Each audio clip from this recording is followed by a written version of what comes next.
Raw, SmackDown, WWE, or AEWN. Tune in to The Joe Cronin Show. Live on YouTube for review and reaction. Joe Cronin and Jake break down all the action. All of it. The Joe Cronin Show. Your source for wrestling opinions, news, and insanity. A wrestling podcast with attitude. Mature audiences only. Join our community of over 70,000 people. Subscribe free on YouTube to The Joe Cronin Show.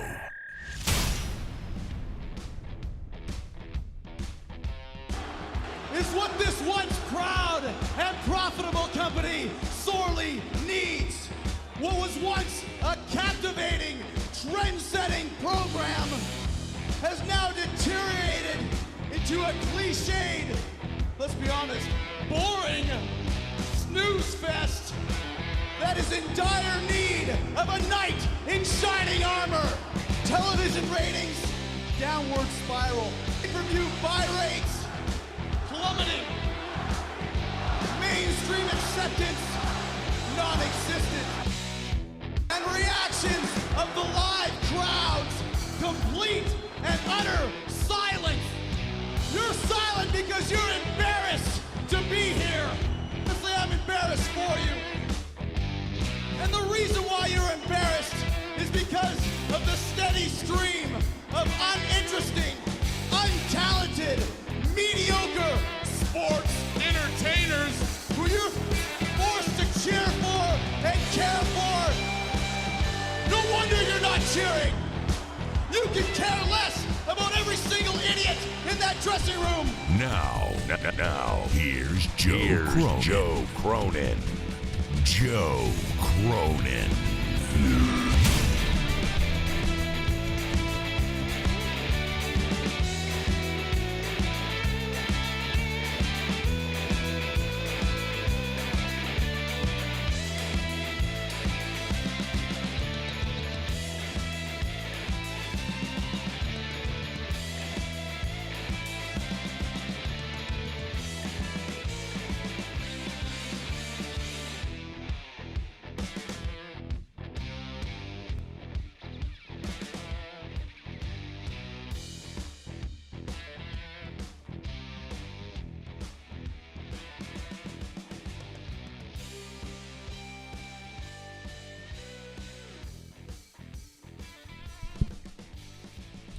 Well, thank you for that enjoyable night, WWE. I'm sure happy that I decided to not have sex with my wife and watch that show tonight. Let me tell you, it was a great decision. Wow, Monday Night Raw. What a great show. I can't believe it. Monday Night Raw, what a great show. Actually, I'm lying. If my wife had actually been naked and asked me for sex, I would have chosen that 100,000 times over this show tonight. This was more abysmal bullshit from the WWE, who just can't do anything right. Your main event was a puppet, and the terrible acting of Shayna Baszler. I like Shayna Baszler. I liked her in NXT. One of the things I said about her in NXT, though, was her acting wasn't very good. She's really only good when she's like, I'm going to go out there and break her arm. That's when she's the best. Everything else after that, she starts to flounder away, and it's the less believable it is, the less believable she is. And I got to be honest, tonight was a embarrassment, among other things. I'm embarrassed. I'm sad. I'm confused. I'm angry. And I'm kind of holding it in, right now. But I may snap. At some point tonight, I got to be honest, I might snap. Pretty close to snapping right now. Pretty close to absolutely just freaking losing my mind. And I don't know if it's going to happen, but it might tonight. Because this is one of those things where, the hockey game was a bit of a distraction for me a little bit, no doubt about it. But we lost, so I'm in a bitter mood. And This was insulting. Drew McIntyre is dead on arrival at this point. Absolutely terrible.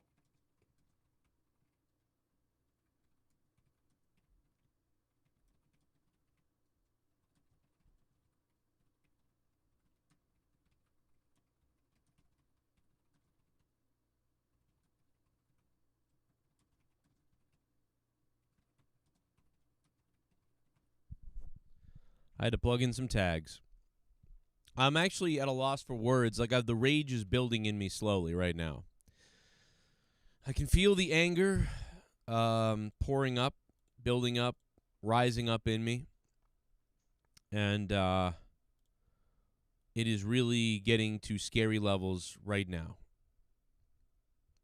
Like, in my mind and in my soul, in my body, in my brain, I can feel how dangerous. Like, the thing is, when I get mad, it gets dangerous because you never know what I'm going to say or do. And I'm concerned. Quite honestly, I'm concerned for my show.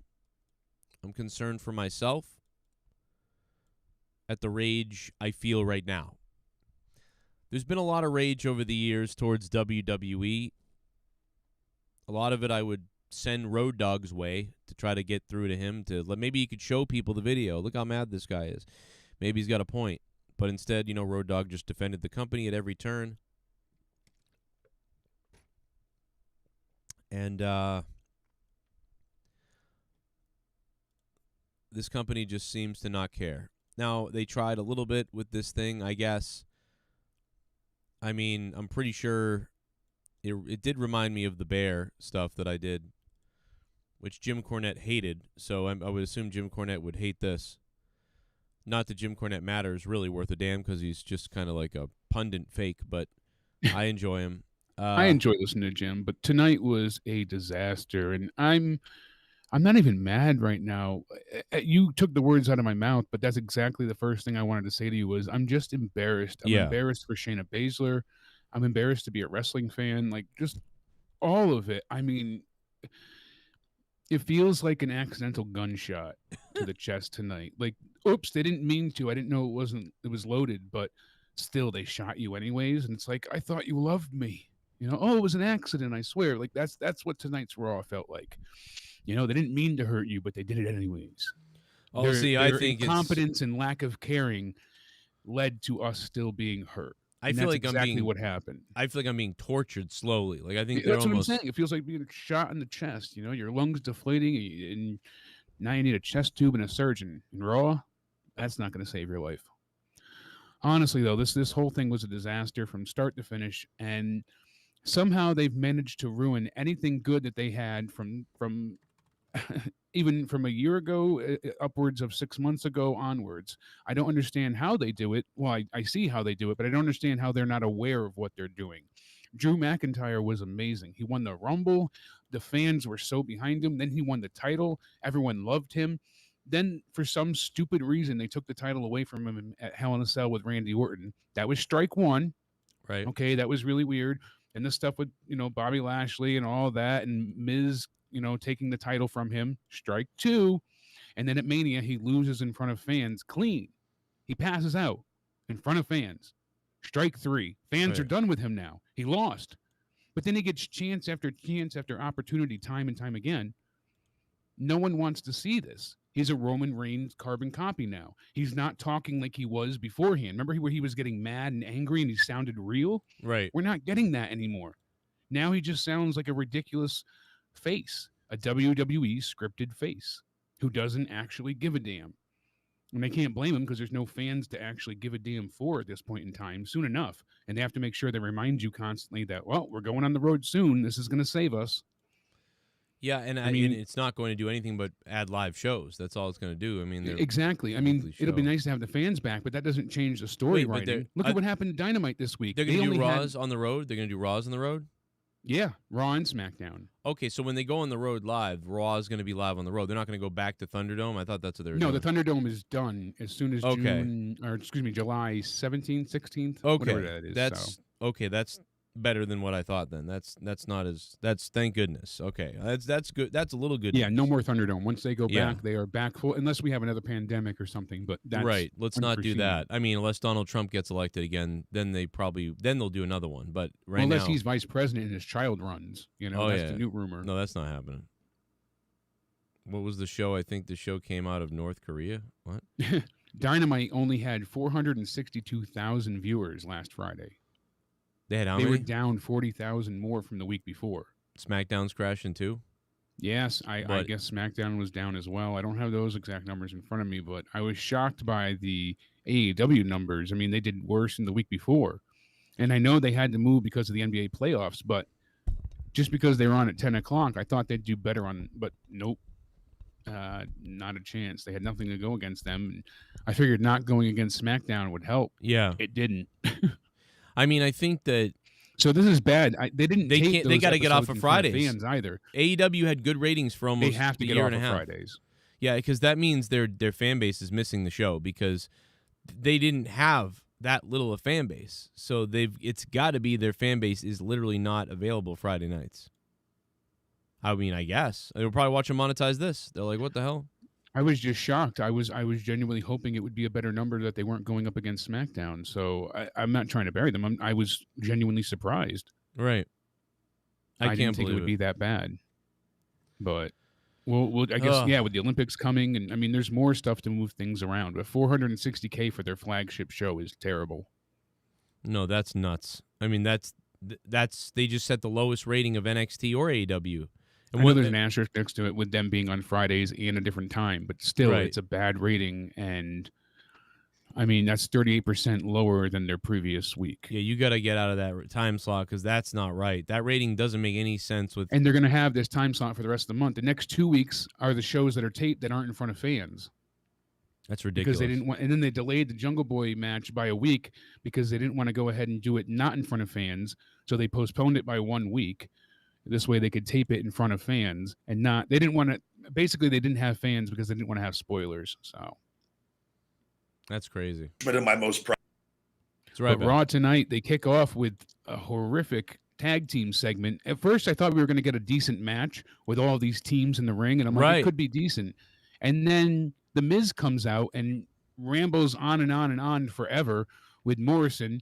The only thing I did laugh at, and I don't know if it's because the I was wheelchair really high at this point. Yeah, the slow motion wheelchair. Yeah, I cracked up at that Miz's was face funny in slow motion.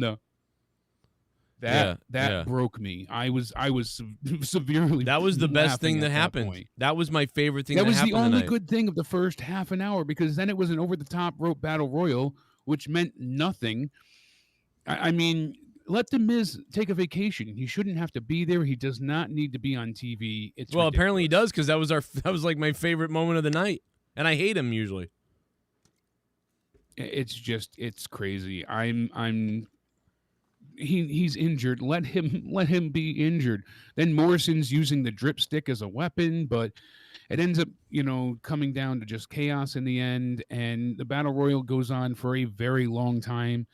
And the Viking Raiders win, surprisingly enough. Why didn't RK Bro win? Right. Well, that's because they want to delay till SummerSlam. They want RK Bro to win the titles in front of fans at SummerSlam.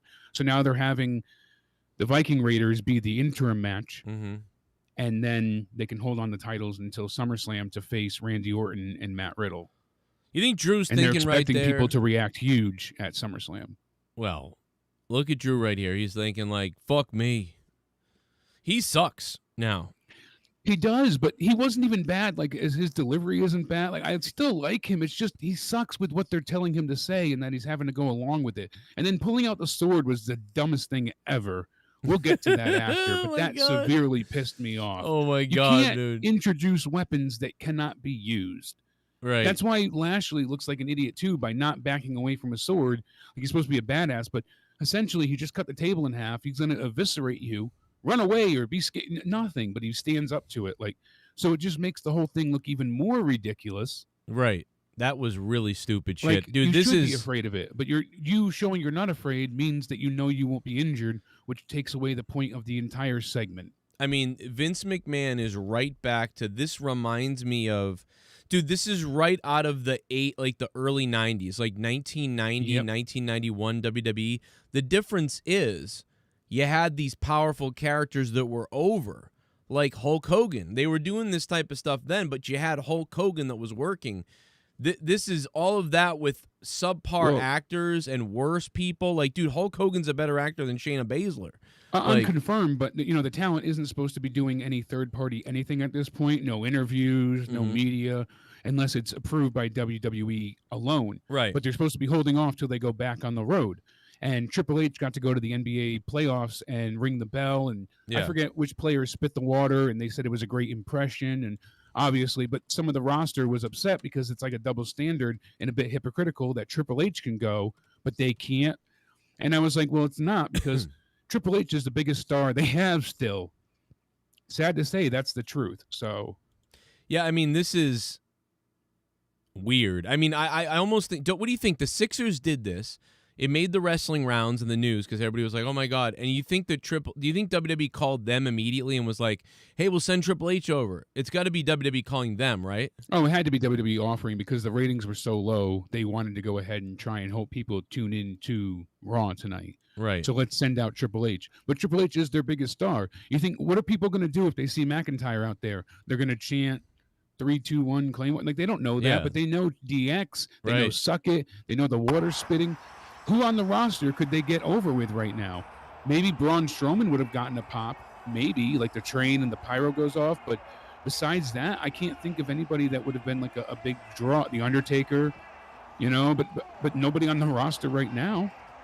Dude, are they playing DX's music? Yeah, they are. Yeah, and they got such a reaction. Look at Triple H. It was dude, great. This is better than Raw. This is better than fucking Raw. That shows why they don't have stars now, and Triple H is a friggin' star. This is just hilariously pathetic. Like, because this is awesome, and it's just a fucking stupid pre-show to an NBA game. The NBA sucks anyway, but, he's got a mallet. Now I got this big sledgehammer. I'm going to ring the fucking bell. With the crowd. Triple H looks awesome, swinging a he looks super fit. There's rumors that he'll be having a match as well at SummerSlam. I don't know if I believe that, but I know they're all hands on deck right now. They are doing John Cena, supposedly Brock Lesnar, so I could see them maybe wanting to do something with Hunter.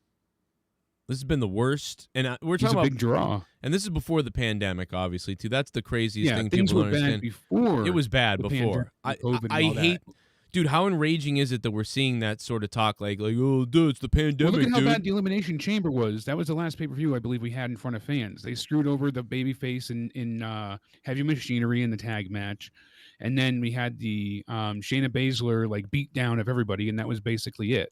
It was a nightmare. Nobody really enjoyed anything. That was like the last live big show in front of fans, and that showed how piss poor they were planning. Now, Aleister Black might have said they don't change plans, but we know they do because they advertise things on Raw. A few weeks ago, we were supposed to get Randy Orton versus Braun Strowman, and we never got it. They advertised it at 7:50 that night on Twitter.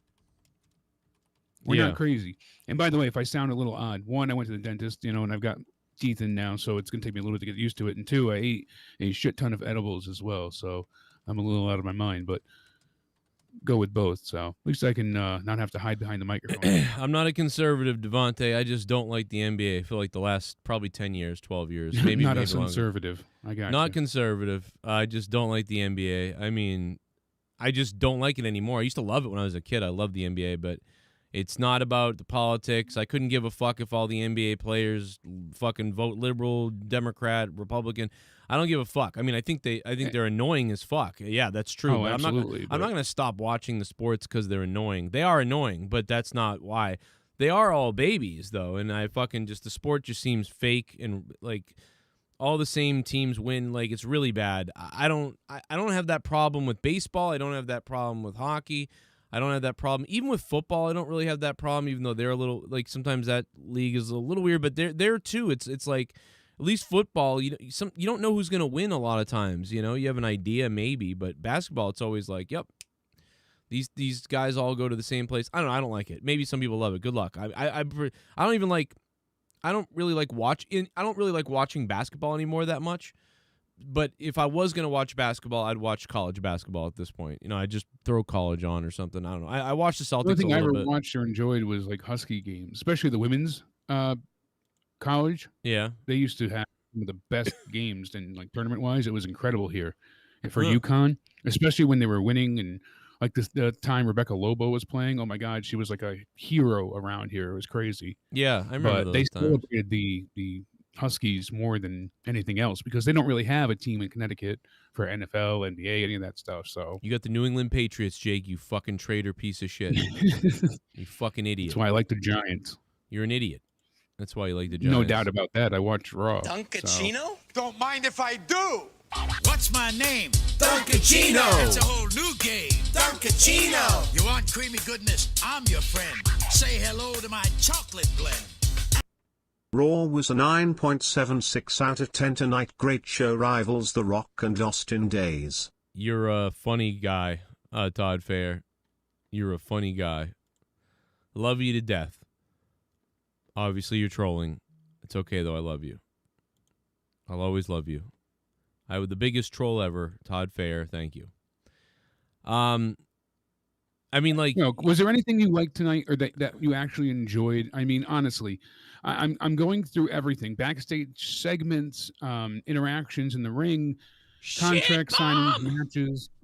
you become a shit bomb. Irvin Stalker. Hell yeah, Sheamus mask. He is so entertaining.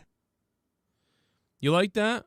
I was going to say Sheamus on commentary was funny. He said something that, I wish I could remember now. I was like, I got to remember to say this. I got to remember to say this on the show. It was really funny. He said one line and it really had me laughing. But I liked him on commentary because he sold it.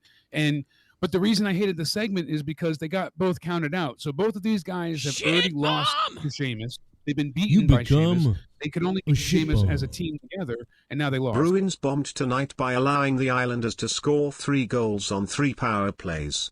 Refs are blind. So now Shayna is getting worse at acting and is feuding with a creepy doll. Oh my god, this company is unreal. 28 points. Thank you, Soundwave92, for the $20, man. 28 points to Raw tonight. Yeah. The record is 112. And, dude, listen,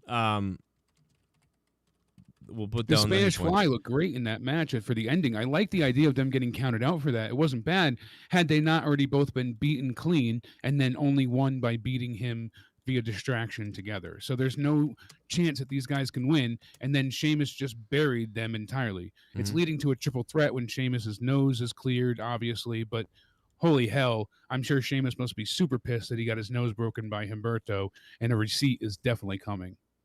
That will be hilarious if that really happens. Absolutely. He's going to turn his chest purple. I just can't wait to see when he attacks back. He's going to strike back and cause some severe bruising. And Sheamus is going to be the one. You think Sheamus is going to do that to him?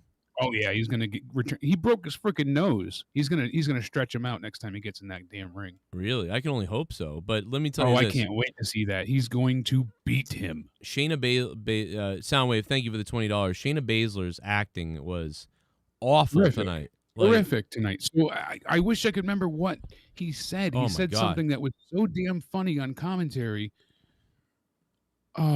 Somebody maybe in chat might remember, but Sheamus, it was some one-liner joke, but it was very, very comical. Not the part about they're ruining his beautiful face and all that stuff, and he's the best-looking person. Like, I remember that, but there was something after that, like, it was a joke that he was going for, and it's going to escape my mind. I should have wrote it down. Any event. But the match was shit, and everything that they tried to build up, more of the evolution crap, was there anything decent tonight? Honestly, anything that you liked? Yeah, Miz going down the stairs in a strobe light. I thought that was kind of funny. That was Anything else besides that? Not really. No, I can't. I don't. Exactly. Like, I'm not being exaggerative. I'm being genuinely serious. So we were talking about the Battle Royal.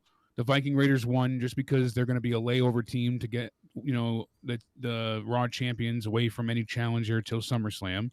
So that was the explaining of the War Machine or Viking Raiders winning. And then Adam Pearce is backstage. Charlotte acts like a whiny robot. She goes on to say that That should was be stricken awful. from her record. That was horrifically bad already. We're already a half an hour into the show, and now it's going to be a tag match. Oh, golly, gee, who's going to be her partner? We know it's Asuka.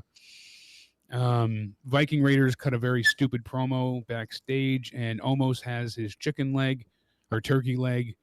Kill me now. At least it was a turkey leg. That made me laugh because what if the turkeys ate us? Alexa Bliss recapped her Lily fascination and her playground bullshit. And then Elias cut a promo in the ring saying that Riker turned on him, not the other way around. She should bring a pig head to the ring, Baszler. Yeah, no kidding. Then they had a stupid match. Riker basically beat Elias, even though it was a count out, because Elias was like, I'm done. So what was the point of any of that, since he said he wanted to battle him and then he didn't? I guess they're trying to make Elias look like a coward, but I'm just baffled.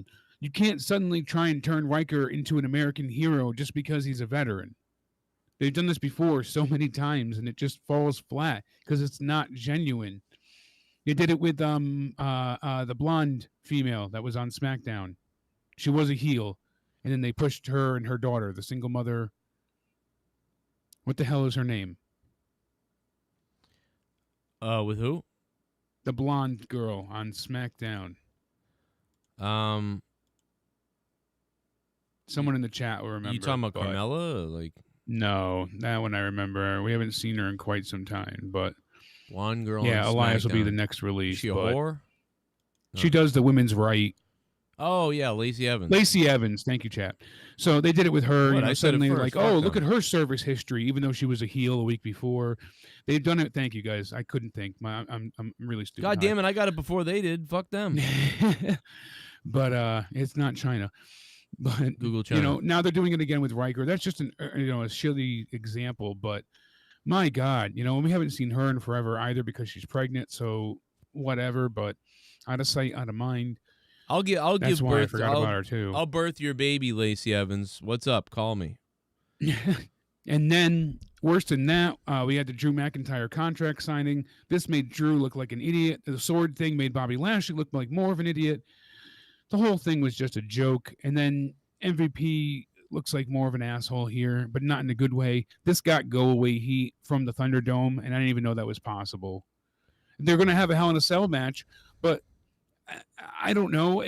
It's not going to... What's going to be interesting? At least it's the final chapter. At least they said that. At least this is the last time McIntyre can challenge. At least they're not completely tone deaf here. Yeah.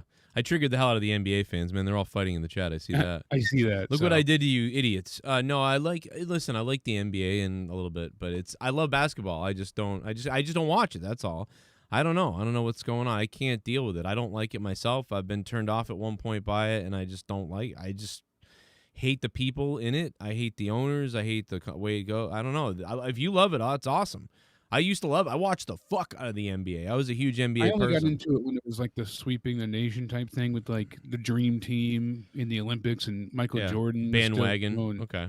Yeah, No, that just- kind of thing. I was young and it was like a, wagon jump type thing. It was like, oh, it's cool. We're going to Space Jam. Let's go. That kind of shit. Oh, yeah. Well, I mean, it was definitely the hottest at that point. Like, it was just everywhere, dude. Everybody wanted to be a part, like, of that. The NBA was on fire. But after that, I just Yeah. had no interest. So Yeah, it's all right. I still pay attention a little bit. I know it's up a little bit. I just can't do it. I don't know. It's just me. I I don't got know. tired I of the wish I fake could. attacks and people, yeah. they get I wanna get barely fight. swiped and they're on the ground. When I'm watching it, I'm like, fight him, fuck this, like, and I get mad, and I'm especially like when you like hockey and you're Yeah. thinking about like, the way they tear each other apart. The hit you shared the other day on your Twitter, my God, that guy must have lost some organs internally. yeah, you might He be literally dead. got speared and he flipped ass over a tea kettle. It was in crazy mode. It was an unbelievable hit. Someday someone will shoot somebody during an You NBA game. retweeted it, and I don't remember what It was a Montreal players it player was. got laid out was by. it. Yeah, it was insane though. I was like, holy hell, that had to have made him forget first grade. Right. Well, let's hope so. Let me go to the How donos again hard real that quick. Thank you, Soundwave92. Thanks, brother. How you been? You become There's our buddy a shitball. bangs his girlfriend, Cody Mastro. After this I may go just off myself. I know everyone says they have had enough, but I'm very, very close to it. 5 hate points. Damn. Unbelievable. Cody Mastro hating on it. So he's going to go eat out his girl. I'm coming for you. Oh, Leah. Hey, Leah. How you doing? My wife is... Why are you coming, Leah? That's weird. For who? For Matt? Cody? What? Fuck this. Soundwave, thanks for being a top dog, man. 10 stars in the Tokyo Dome, brother, and better ratings than Dynamite.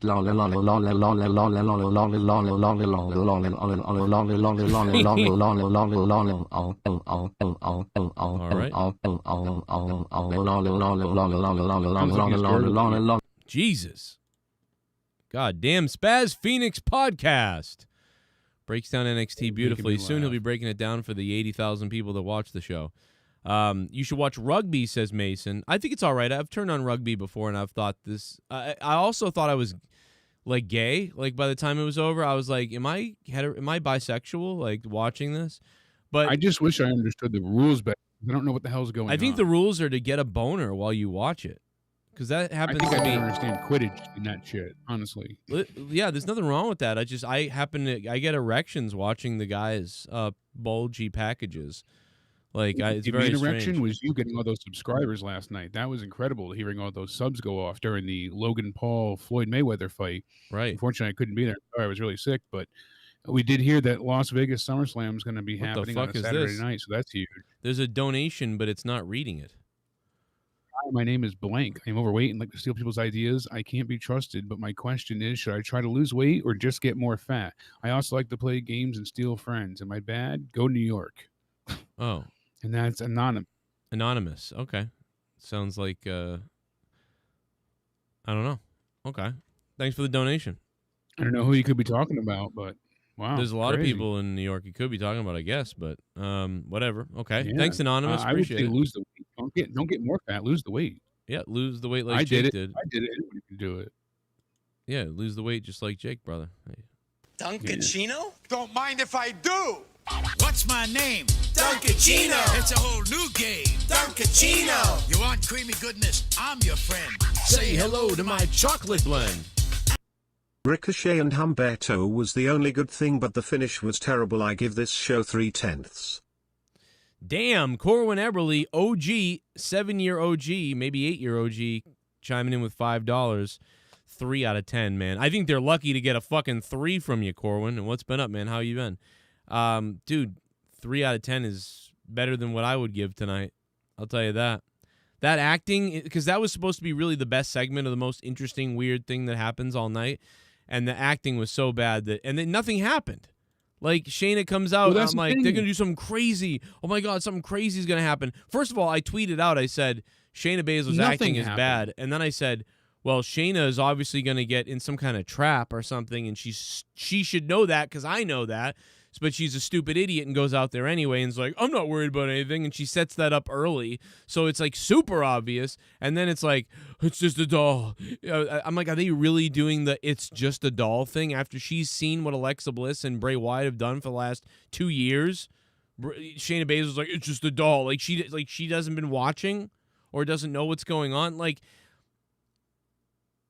I could see if Alexa Bliss, what if Alexa Bliss never had powers or things that never happened before, and all of a sudden, like, the doll, she was saying, my doll's gonna hurt you, and then over the next couple of weeks things were blowing up and stuff like that. You'd be like, okay. Then I could see her being like, it's just a doll, like, that doll doesn't do that stuff.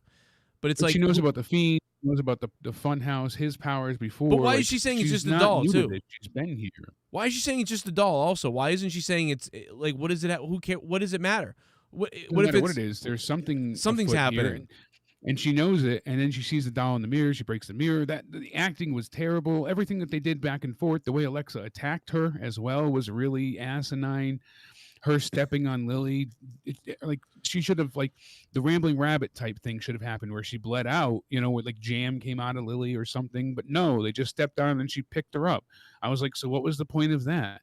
I thought Alexa was going to show up in like a Lily mask after she stepped on her and beat the shit out of her and really hurt her. That didn't happen. We didn't get anything. Instead, it was just, her running around. Shayna ran from room to room, locked the door, and you know what I would have done? Basically saw the Ultimate Warrior in the mirror. You know what I would have done? Yeah, that's what I thought of too. You know what I would have done?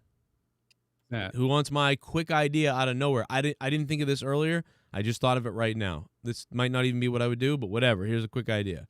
Probably a million times better when they did. I would have had a fucking cage, and I mean like an old jail cage, like the shark cage that they hang from the top of the roof all the time when they put a manager in it or whatever they do.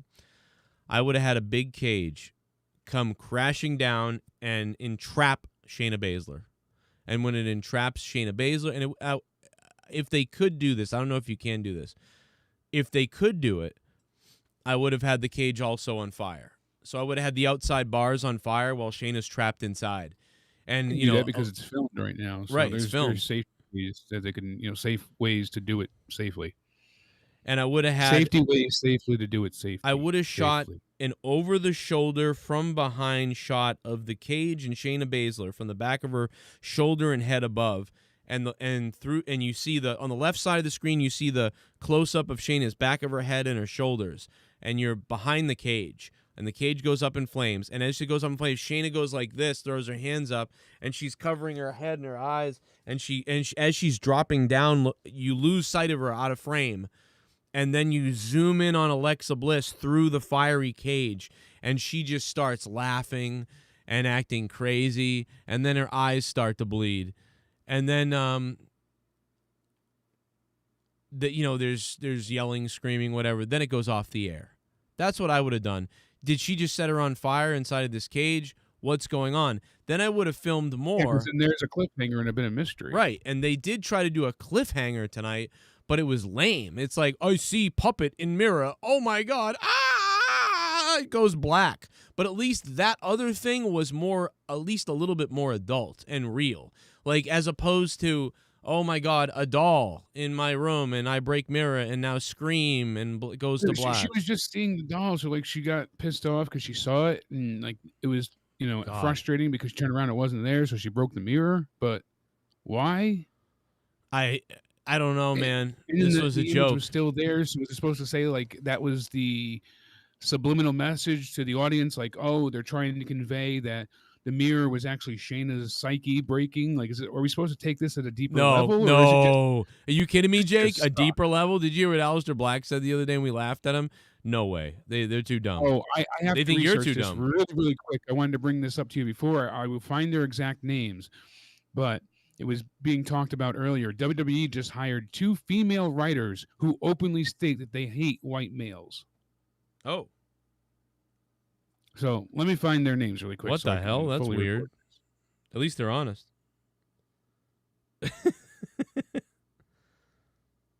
Why would they hire anybody who says they hate anybody? Did they really say that though, or I mean, come on? Yeah, it said on Twitter that they absolutely they had said this, and it was being talked about earlier. I'm trying to find the exact report of all of it. Give me a second to pull it all up, but I'm also stupid high, so I got to find out where I was reading it or seeing it. But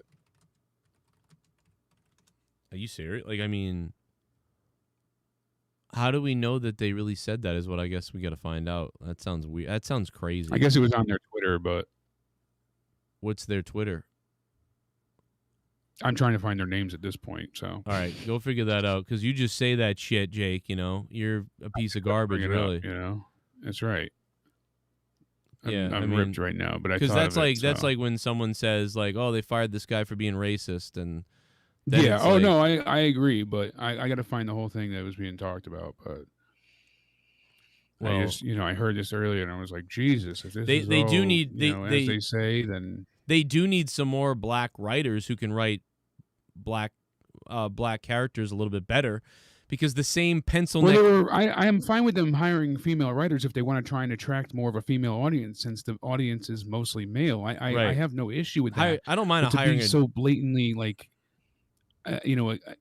excluding males, and especially white males, if that's their intentions. Like, that's really, really odd. So, but where does this being said? Like, I need to see this. That's what I'm looking for. I'll find it. Hold on, give me a minute, because I got push to talk on. So but I'll be right back. But yeah, they need to. I do think. I mean, it's usually all the same, and it's a lot of the times it's the same dorky 20-year-old white guys writing everybody. So I don't mind diversity in the writing cast, but I mean, if you're hiring anybody that really hates anybody, like, that's fucking weird. If you hire people that hate any race or that say they don't care about a race or something. Like that is weird if they're writing, I guess. But then again, they hired Lars Sullivan, and he said some crazy shit about black people, and they hired him. So I don't know if they care. I'm not sure. Did they really say this? We don't know yet. I'm like, we'll find out, I guess. But the writing is just terrible, no matter what. And if you start hiring people that are terrible, it's just gonna keep being terrible. It's always been terrible. I almost wouldn't put it past them to hire people, virtue signal about it, and then they never use their ideas anyway. Like, there's so many writers who they hire and they're pretty good, and the guy they have like 90,000 ideas and they never use any of them. And when the writer leaves the company, the writer always goes somewhere and says, I had all this idea, that idea, this idea, that idea. They shut it down. They shut this down. They shut that down. We heard about this through, what's his face? What's his name? Jeremy something? Or what? Who's the guy from TNA Impact in the chat?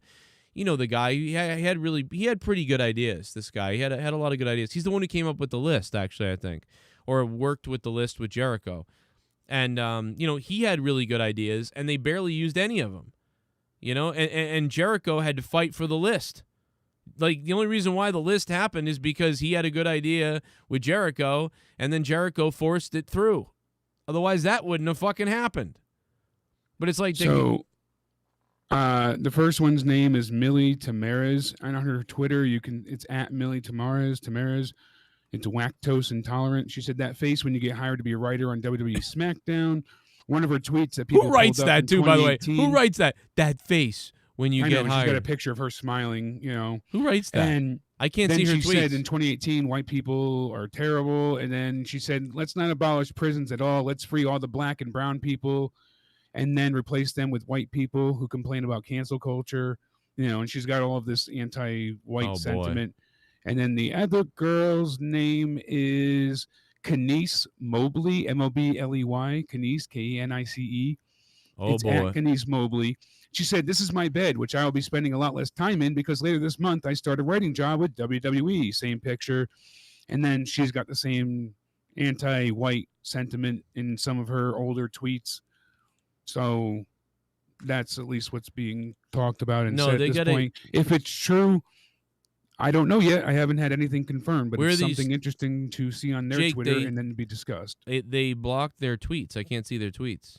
Oh, so they got attacked and constant shit, and now they made it private. So yeah, tweets are protected. I can't see their tweets. Lovely. Well, so they blocked their there's Twitter. Your proof, but there's your proof, I guess. Yeah, she did say that because otherwise you wouldn't block your Twitter like this. So that's weird. Yeah, so Enzo Amore news article Enzo Amore didn't rape anybody. Enzo Amore didn't rape anybody. He's fired. So yeah, I wonder if they'll be fired. But I mean, I wonder if she was kidding or something. But no. I don't know, and that's why I said it's got to be further investigated. Now their Twitters are down because they were being harassed because of this. But they both had put out tweets saying we're hired to be writers on SmackDown or for WWE. And then all of their Twitter was dug through to find all of this anti-white male sentiment. So her name, she does have a link to white forgiveness. Like, why are these people so obsessed with white people? I don't know, but everything was a white man caused this, old white men did this, white men did, like, that was the point of her Twitter at one point. So oh my God, I mean they did, but it's all a liberal thing, and I just worry that because now they're going to go into a company that is basically all male wrestlers, and they're going to get rid of all the white guys and they already are doing that. All have to repent constantly. They already are doing that. I mean, I don't even care. The product sucks so much ass. There's not going to be a product left to fucking SJW. You know what I mean? So the other one, it's just worrisome even more than before. What's the other one's name? Oh, I don't want to follow her. That's weird. I'm gonna save her thing though. Yeah, that's a little bit concerning. I mean, I don't know, but it's like, I don't know. She might have been. I don't know. It's like it says comedian. I mean, she might have been kidding if it wasn't for you telling me that, she had all this weird, political stuff. Otherwise, I would have said, maybe she's kidding or whatever. Because I don't mind if people are kidding. Like when Chris Rock made a joke and said, "We need more dead white people and parents crying over their kids." Yeah, but he's kidding. Like that was hilarious. So I don't know their sentiment because I can't see the context because now their stuff is taken down. You can only go by screenshots. Right. So I don't know. Is it like a total joke thing, or is it? Doesn't seem that way by the full-on paragraphs. Some of them were, but.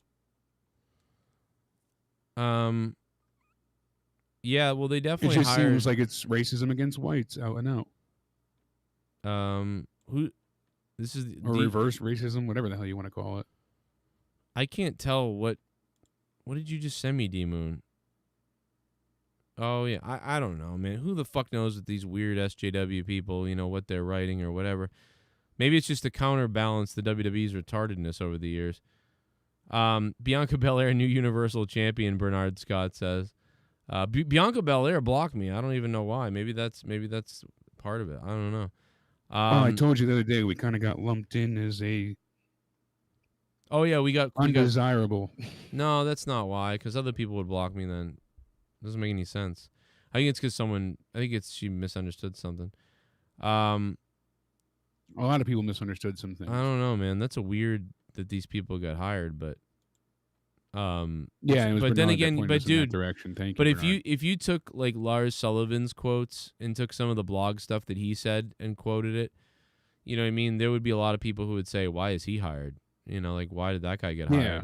I mean, you took Sammy Guevara and you take his comments about raping Sasha Banks, like you'd be like, "Ooh, like that guy should be in trouble," like right? And it's like it's one of those things where it's like I don't know, man. Maybe she made some passionate comments that she's very passionate about, and she thinks. And if that's a comedian thing, then I also don't have a problem with it. Like if she tweets out a joke that's like, "Hey, let all the black people out and start locking up whites" or something like that. Like and you sat her down and she was like, "Well, that was a joke. I don't really want to do that. It's a joke." I mean, maybe. Yeah. I mean, kind of true that I want people out of jail that shouldn't be in jail. A lot of black guys in jail because they smoke some weed, which is retarded. There's a lot of black people in jail for no reason. But, if she said that, like, for real, like, that's concerning, right? For real, that's weird. That's, like, a weird thing to say if it's for real. It was like the time I made comments about, I made crazy comments about somebody. And it's like, I was joking because it was so crazy. But it's like, if I was for real, it would be like, whoa. Like, you really think that? Like, that's fucking crazy. But It's like, no, it is crazy. That's why it's a joke. Oh, okay, it's a joke. So it's different. So if she said that and it's a joke, then it's a joke. She could also be a sort of a political person, SJW person, who makes jokes. They just don't seem like either one of them are comedians. So it just seems very race and politically motivated. You think she added comedian to her name afterwards or something? I think that was the intention later. Yeah. I don't know, man. Because they were writing. What do the black people think about this in the chat? I always defend everyone until I find out, like, until I see them tell me their real feelings. I don't really like it's the same thing I do with white people. When people say white people are racist, I'm like, are they really? Like, I gotta see. Like, it's the same way. I just gotta see it. I gotta hear them kind of explain it. And I don't want to, like, I don't know, man. But she does seem like JJ's making me laugh. He's like, but she had a hashtag too, so she meant it. maybe with the hashtag. But also, I totally forgot that you never put out that Justin Credible interview. I never did it. Yeah, because I felt bad for him because it was fucked. Because he's back to his old shit. That's how this all started too. Because I was watching the Hannibal stuff that was talking about it, and he's back stiffing promoters. Same way where he takes the money for the appearance and then doesn't show up and blocks them afterwards. And it's like, I told you before when ECW came. Man, this chick's a gross mess. I'm sorry, Jake, to interrupt you, but regardless of whether she's a racist or whatever, man, what a gross mess. Oh, like, really? That's what I'm saying. It just makes WWE look bad. 12 cases of Natty Ice. I mean, what are you doing with 12 cases of fucking Natty Ice? Oh, God. This person's a piece. I hate this person. The only time you drink Natty Ice is when you're underage. Right, exactly. Or when you're a fucking homeless person. What are you doing, lady? Exactly. The fuck, dude? I mean, this fucking goddamn... That's as cheap as it gets. Natty Ice is good because you can go to a corner liquor store when you're 15 and be like, hey, homeless guy, If you buy me a 30 rack, I'll give you half of them. You know. Good Christ! I don't care if you love white people. The fact that you're drinking, you would even take a photo with Natty Ice is disturbing to me. Natty Ice and lemonade to wash it down. God, someone hit her in the head with a whole box of Natty Ice. That's bad. Unbelievable. That's despicable. Ugh. She That's does have too a classy for comedy Bullfrog, fest. but She is part of Funny or Die too. So there you go. God, yeah. these people are just terrible. So die. So That'd be funny. So die. What do the black people think? Do the black people think she's racist, or do you think we're just being fucking white complainers? Let us know. Love to hear it. I wonder. I mean, you can't. Hulk Hogan said the N-word in private, and we still give him he's back. I mean, I don't. Maybe this is just it's just well, to crappy combat that. King Dre said I'm black and who gives a fuck. So, and Broken says every race is capable of being racist. The joke wasn't funny. That's the thing. Said Alexa play Despacito. That's funny. Huh. So let's see if anybody gets triggered on that asking, one. Well, I'm asking I was saying with black Just audience. Incredible, I had it wasn't high school actually. It was 8th grade. I thought the year wrong. Why But hire a that was when I bimbo? went to go see ECW here, and I had the Taz shirt because he had just debuted there, and he was so trashed that I couldn't get any interview out of him. That's the same show they wouldn't allow the little people to wrestle at because they said it wasn't PC Yeah. for the college, and so ECW did their whole thing there, and then they had autographs from May and Moolah. So because I couldn't interview Just Incredible because he was trashed, I got the autographs for them and my shirt for my birthday, which Right. was nice of them to do that. I didn't have to pay for the autographs or anything. They just signed my shirt.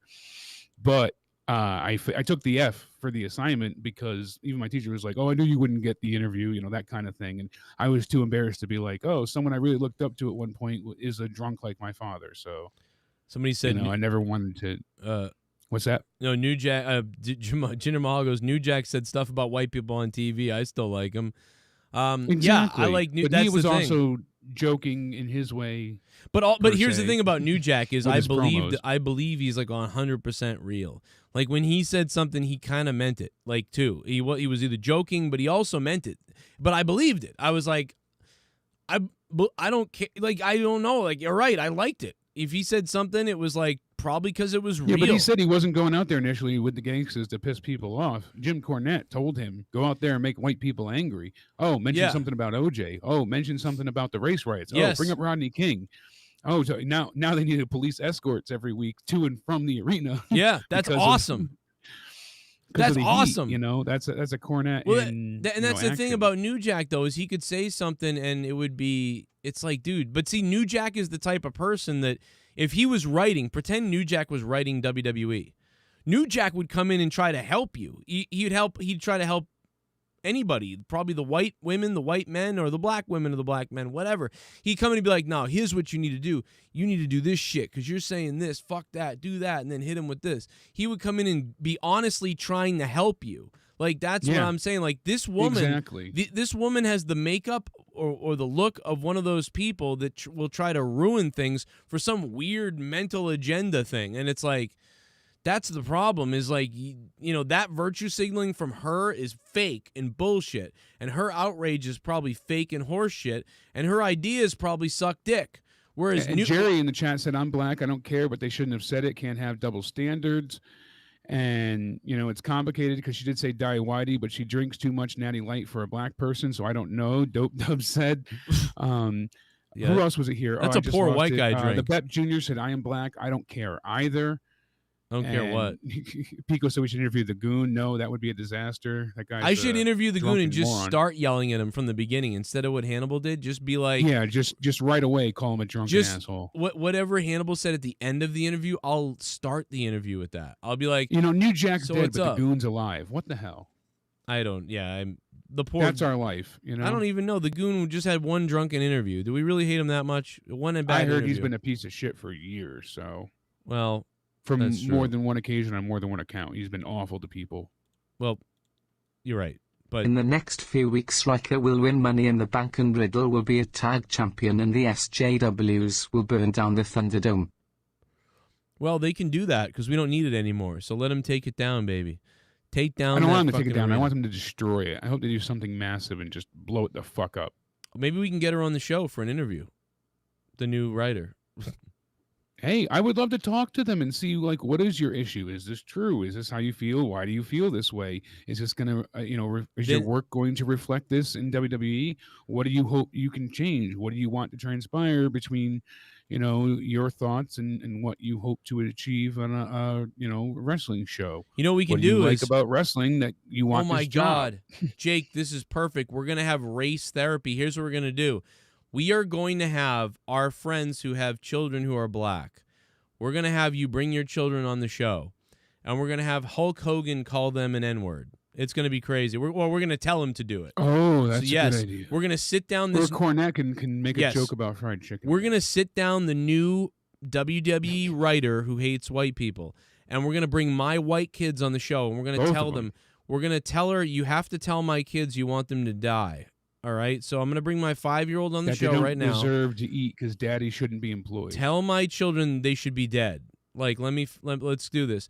And then we'll bring Hulk Hogan on a Skype call, and we'll force Hulk Hogan to tell my friend either Devontae or my friend, how about, what's his face? We love him from your area. Slick Wagner Brown. We'll bring Slick Wagner Brown's children on the show, and we'll ask Hulk Hogan, hey, man, since you're since you hate, you love calling people the N-word, why don't you call these kids right here the N-word, Hulk Hogan, and just get the look on Hulk Hogan's face and see, and then we'll bring on the black writer and we'll say Slick will slap the shit out of both of them. It'll be great, and we'll just bring them on the show, and we'll have them tell our children that they hate them and all the hateful things. We'll have the black woman attack my white kids, and we'll have Hulk Hogan attack Slick Wagner Brown's black children. It'll be, what an amazing show that will be. I mean, that will break the internet, Jake. I really believe we could solve a lot of problems. That would break the internet. I was told you should check your Twitter as well, but that would break the internet. No kidding. Absolutely break it. I don't know what that means, check Twitter. I'm not sure. The chat said check your Twitter, but... Why? Beats me. It's your Twitter. I don't see anything. Cody Rhodes was called out for spreading a false story. I thought this was pretty funny. Ted DiBiase Jr. finally spoke to WrestleZone, and he denies ever saying he tried to fuck on me about that referee story that Cody always tells. Basically, DiBiase Jr. said that Cody is a storyteller, and he spreads stories just to beat a dead horse. He said, in the end, it's all good because it's a funny story, but it's not true. And he said Cody did this all the time. He would blow something up in front of everybody in the locker room, and it would piss people off because he would do it nonstop. Then everybody would adopt it. So I was pissed because I did kick out, and you can go back and watch it. But we had a meeting that day where they told us referees are going to count you if you don't kick out. I did kick out, and I don't remember his name. But anyways, I was hot about it. I was pissed. I said a lot of cuss words when I came through there, but Cody can tell a story. He can fabricate one too. He basically goes on to say that Cody lies all the time and is a big-time storyteller. I wouldn't be surprised if that were true because Cody Rhodes is kind of a weird virtue signaler, and he's, the stuff he said about Russo. Rhodes. Yeah, that and also the Russo stuff really, to me, tips it off. When he said that Vince Russo wouldn't be there and all that stuff, whatever the fuck, where is it on Vince Russo? We're going to find the clip because now I'm going to watch it. I love Cody Rhodes. I'll just say this. I'm a mark for Cody Rhodes. I love him. And he's always exciting and no doubt about it. But I stick up for Vince Russo. When Cody Rhodes calls Vince Russo homophobic and anti-gay and all these other things. Listen, I agree. Vince Russo seems weird. Like, if you were out with Vince Russo and you rubbed up on him, you'd be like, hey, bro, whoa. He's that type of New Yorker that can't deal with that. I get it. I understand that, but I also I don't think he's a homophobe either. He had a fucking trans person or whatever on his show, Vince Russo. He had a fucking guy who became a woman host a show for him for over years on his channel. Yeah, Vince Russo doesn't give a shit. He is religious, but... Just because he says shit doesn't mean whatever. And so I think it's mean of Cody Rhodes to say that. And listen, Cody Rhodes has been nice to us. And Cody Rhodes has said good things about me, to me, and also helped us. And I like Cody Rhodes. Overall, I really do like Cody Rhodes. But there's some things I think that he does that isn't nice to some people. Like, and some people, listen, wrestling shit talk, I also don't have a problem with that. I don't think it's the end of the world that Cody did some of these things either. But Cody Rhodes like, oh, Vince Russo's banned from AEW, and, shock factor's out the window, man. Yeah, shock factor's out the window. That's the biggest bullshit that Cody Rhodes has ever said. Shock factor's out the window. No, shock factor is definitely not out the window. You're a liar. You said shock factor was out the window. You lied. Like, that's a fact. Cody Rhodes And then you had lied. Druid penises the very next night. Yeah. Yeah, you're a liar, Cody Rhodes, as far as that goes. And you want to hear something amusing, though? Paul Heyman was doing an interview with High Spots Wrestling Network. He was asked, have you ever worked with a talent and immediately know they would not be a star? And he gave the perfect answer. Who do you think he said this about? Who do you think he Say thought? it again. Say it again. I only heard the end. So Paul Heyman was asked, did you ever work with someone and immediately know they wouldn't be a star? They wouldn't work out? Paul Heyman, who do you think he said? In ECW, you're talking? In general, anyone Paul Heyman has ever worked with. Can you think of anyone Paul Heyman has ever worked with? That he didn't think would be a star that became a star, or that he just was like... he said that wouldn't be a star, that just wouldn't work out. Wouldn't work out for him. Lance Storm? He said Ryback. And he said, would you like to know why Ryback? Because he was a schmuck. Direct quote. I love that quote. Wow. He's a schmuck. Yep, love it. So he said that Ryback, he knew immediately, would never work, and he knew he would not be a star right off the bat. I should have known, because it's hard for him to say that about Lance Storm, because Lance Storm's such a good worker that it's unbelievable. But exactly. Yeah, Ryback is charisma, but Storm was good as a worker. So. Dude, we know this about poor fucking Ryback. I mean, you know, how many... Look at what happened to Ryback with everything. I mean, the guy can't take a joke. He can't take anything. And then when you offer him a chance to say... I don't even want to beat this dead horse again, but when a guy like me, out of shape, fucking person who had more subs than him, more of an audience than he had on his little YouTube channel at the time, and he gets mad at me for this goofy shit, and then you go right up to his face, and I shake his hand and I say, I'm Joe Cronin, the guy you got a problem with. Here's what we do on my show, and listen, we respect you. It's a joke. It's a comedy show, and we have respect for you and all these other things. And then he can't help it but flip out and be like, you're a piece of shit. And he just freaks out, and he like loses marbles. And then for a guy to say, you need to be a positive person because that's what people need to do in the world. But then the next a positive force. Day, the next day goes on his podcast and says, I wish I could have fought the guy and killed him, and he should die in a pit of spikes. It's like, so you're just completely full of shit and weird. And it's like, to this day, you would think me and him would have hooked up for a, like, what are we doing back then? Haha, let's do a podcast and just bury it all, and then whatever. And instead, you guys always troll Ryback, and, well, not all of you, but some people troll Ryback about me constantly, and he fucking flips out about it. To this day, loses his mind. But it would be over if he just said, laughed about it, or called me up and said, like, yeah, I didn't understand all that shit back then, that you were just fucking around. And I still don't like it, but I get that you didn't mean anything. Whatever, let's just fuck around. Let's just wash it down the bridge or whatever. I would have be like, dude, you're right. I'm sorry that, like, we offended you and shit like that, because you're not, you got to relax. It's okay. But now he's pissed off the Great One, and now they're doing it to him as well. Because this guy takes himself so seriously and is so insane. Now, that doesn't mean go troll the guy, because you shouldn't. You know what I mean? I don't want that to happen to him, because he is such a, I don't know, like a weak mind, I guess. He's a very weak mind. He's also got some good ideas and stuff, but he's got such a mind that, like, dude, like, I feel bad for him, because you're that triggered by everybody. Like, it's insane. And people are just doing it to trigger him at this point on all sides, all these different people. And it's like, I don't know, man. Just fucking stop taking yourself so seriously, and this will stop happening to you from everybody. But apparently this is who he is, and like you just said, Heyman said it, and everybody said, imagine Heyman. Everybody said it. This would never happen to Heyman. Like, even if Heyman was Ryback. You know what I mean? But remember how funny it was when the interview came out with CM Punk?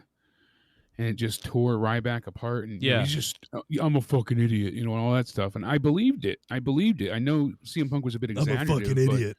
I believed it. CM Punk's a liar too, though, so you got to be careful with him. He's a fucking I'm saying liar. He was exaggerative about it, but I believe the core of him injuring him and just being reckless and careless, because he went on to hurt other wrestlers too. So, well, CM Punk is also a bit of an egotistical person too, or a little bit of a snot. So if you're not smart, CM Punk will make fun of you.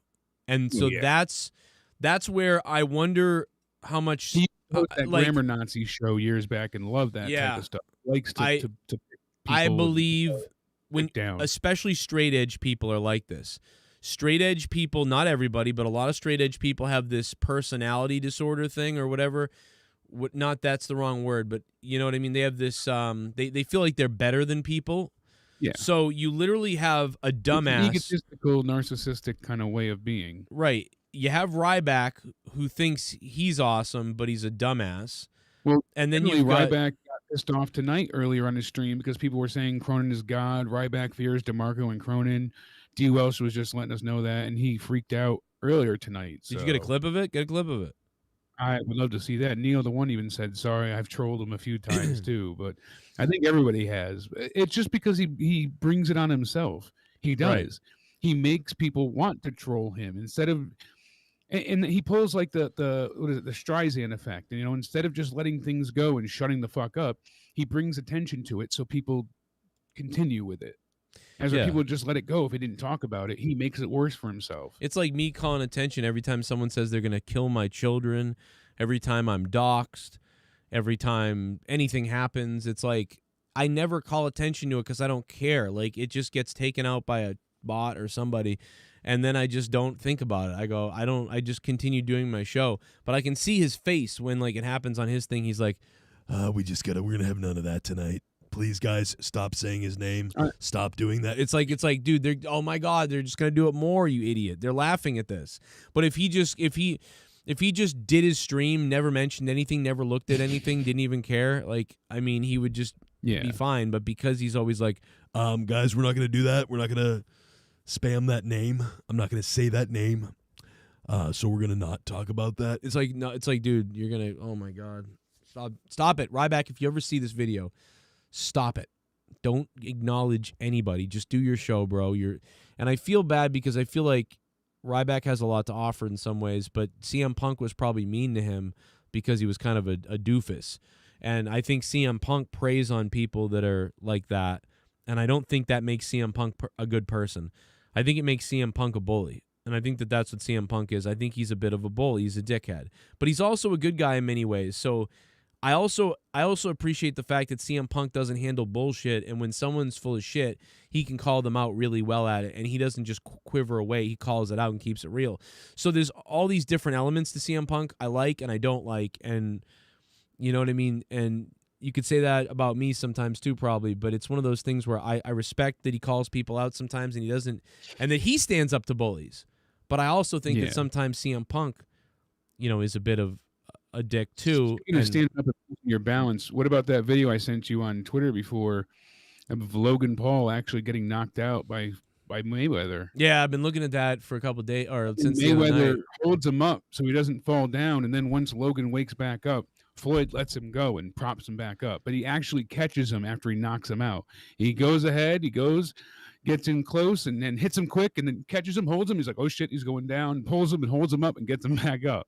He knocked him out. I saw so many videos on that today trying to decipher how real it was. And in the car earlier when I streamed earlier today, I was talking about it, and I said that... I was listening. So. Oh, okay. But yeah, I basically, for the people that didn't hear it, I just basically said, I think Mayweather is there to put over the Pauls because he's making money. So he's like, I make money, I put you over. Not as in I take a dive, but I mean, if you can hang around the whole time with me. Now, my theory is if Paul if he had gone down, I wonder if Mayweather would have also, at some point when he got hit, sort of decided to stumble or go down, to take almost a little dizzy to make it even. Right, because he's like, I don't know if he would have. I don't know if he would do that. I'm not saying take a dive, not take a dive, but not a dive. No, he wouldn't lose, but to make it look like, oh shit, I underestimated him and he made a comeback. Yeah, because they tried to make it look like it was this tail of the tape and it's so close and it was so even, and oh my God, this fight turned out to be just a true testament to Logan's ability, and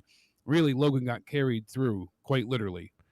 Yeah, and I obviously think the Pauls... He barely... it's not like I despise Logan all the way through and through. I can't stand Jake more than anything, but Logan's still a piece of shit. I got to be honest. He's a little bit less. But I actually like Jake and despise. I don't like Logan. I think Jake's more entertaining. Logan's more of like a straightforward. It's thing. exactly so what I'm saying. But Jake's a real piece of shit. He's just more entertaining. I think Logan is boring. He annoys me because he's boring. Knocked out. You want to see Jake get hit? Is where Logan, you take it or leave it. Jake's a tool, but I like it. The fight live, knowing that I was hoping some way or shape or form, even though it was almost impossible, Jake was going to get hit and knocked out. I knew it wasn't going to happen, but I was like, oh, maybe it will. And that wasn't the case. But last night, unfortunately I wasn't around anyways, but had I been, I still wouldn't have been like, oh, I have to see this. There was no interest because I knew that the plan was for them to have no winner.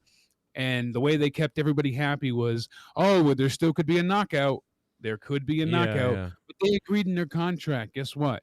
No knockouts. No intentional knockouts. Right. So what they made Dana White look right last night. Yeah, they made a mountain of money. They carried Logan through 8 rounds. Now Logan can take a bigger fight. And the thing is, Logan never won. He never won shit. He hasn't beaten anybody. He couldn't even beat KSI. He tied to KSI, and then he lost to KSI. He never beat him. Right.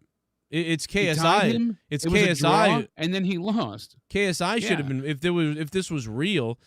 KSI would be fighting. It should have been KSI Mayweather. or Jake. I mean, I would have even said Jake has a better standing. But, I think 3-0 at this point. But if Jake, but Jake fighting Logan hasn't won a fight. If Jake fought Mayweather, that's like, oh my, Jake's huge compared to Mayweather. Like isn't Jake bigger than Logan? Yeah. His arms are bigger. Jake knocked out Dildo Bag. He knocked out Nate Robinson. Yep. And that was horrific. And didn't he also knock out Ben Askren as well? Well, see, I don't like this because I feel like it hurts Jake. I feel like Jake got in the ring with a guy like Nate Robinson, and people wanted Nate Robinson to knock out Jake, and then Jake knocked him out. But fight Tyrone Woodley, is that who it is? And then he's going to get another victory there. But my point is that Mayweather is now, it makes it look like the Pauls just have these fake fights, but it's like Jake knocked the fuck out of Nate Robinson. That was real. So like it went from as real as you can get by almost killing Nate Robinson, and now your brother has some mockery fight. And it's like it should have been Jake Paul knocks out Nate Robinson, which was insane. I was worried about Nate Robinson. Then Jake Paul should have fought someone more important after that, which he did, right? He fought Ben, and now he should fight another person. But now, but instead he's going back to the MMA pool because he's trying to show off there. But he's not fighting boxers. He's not fighting MMA people in an MMA environment. He's fighting them in a boxing environment. So they're at a disadvantage, and he's acting like he's the ultimate badass. But I kind of wonder if DJ Scandalous is onto something, because we have heard that the fighters that face Jake get the fight only if they agree to take a dive.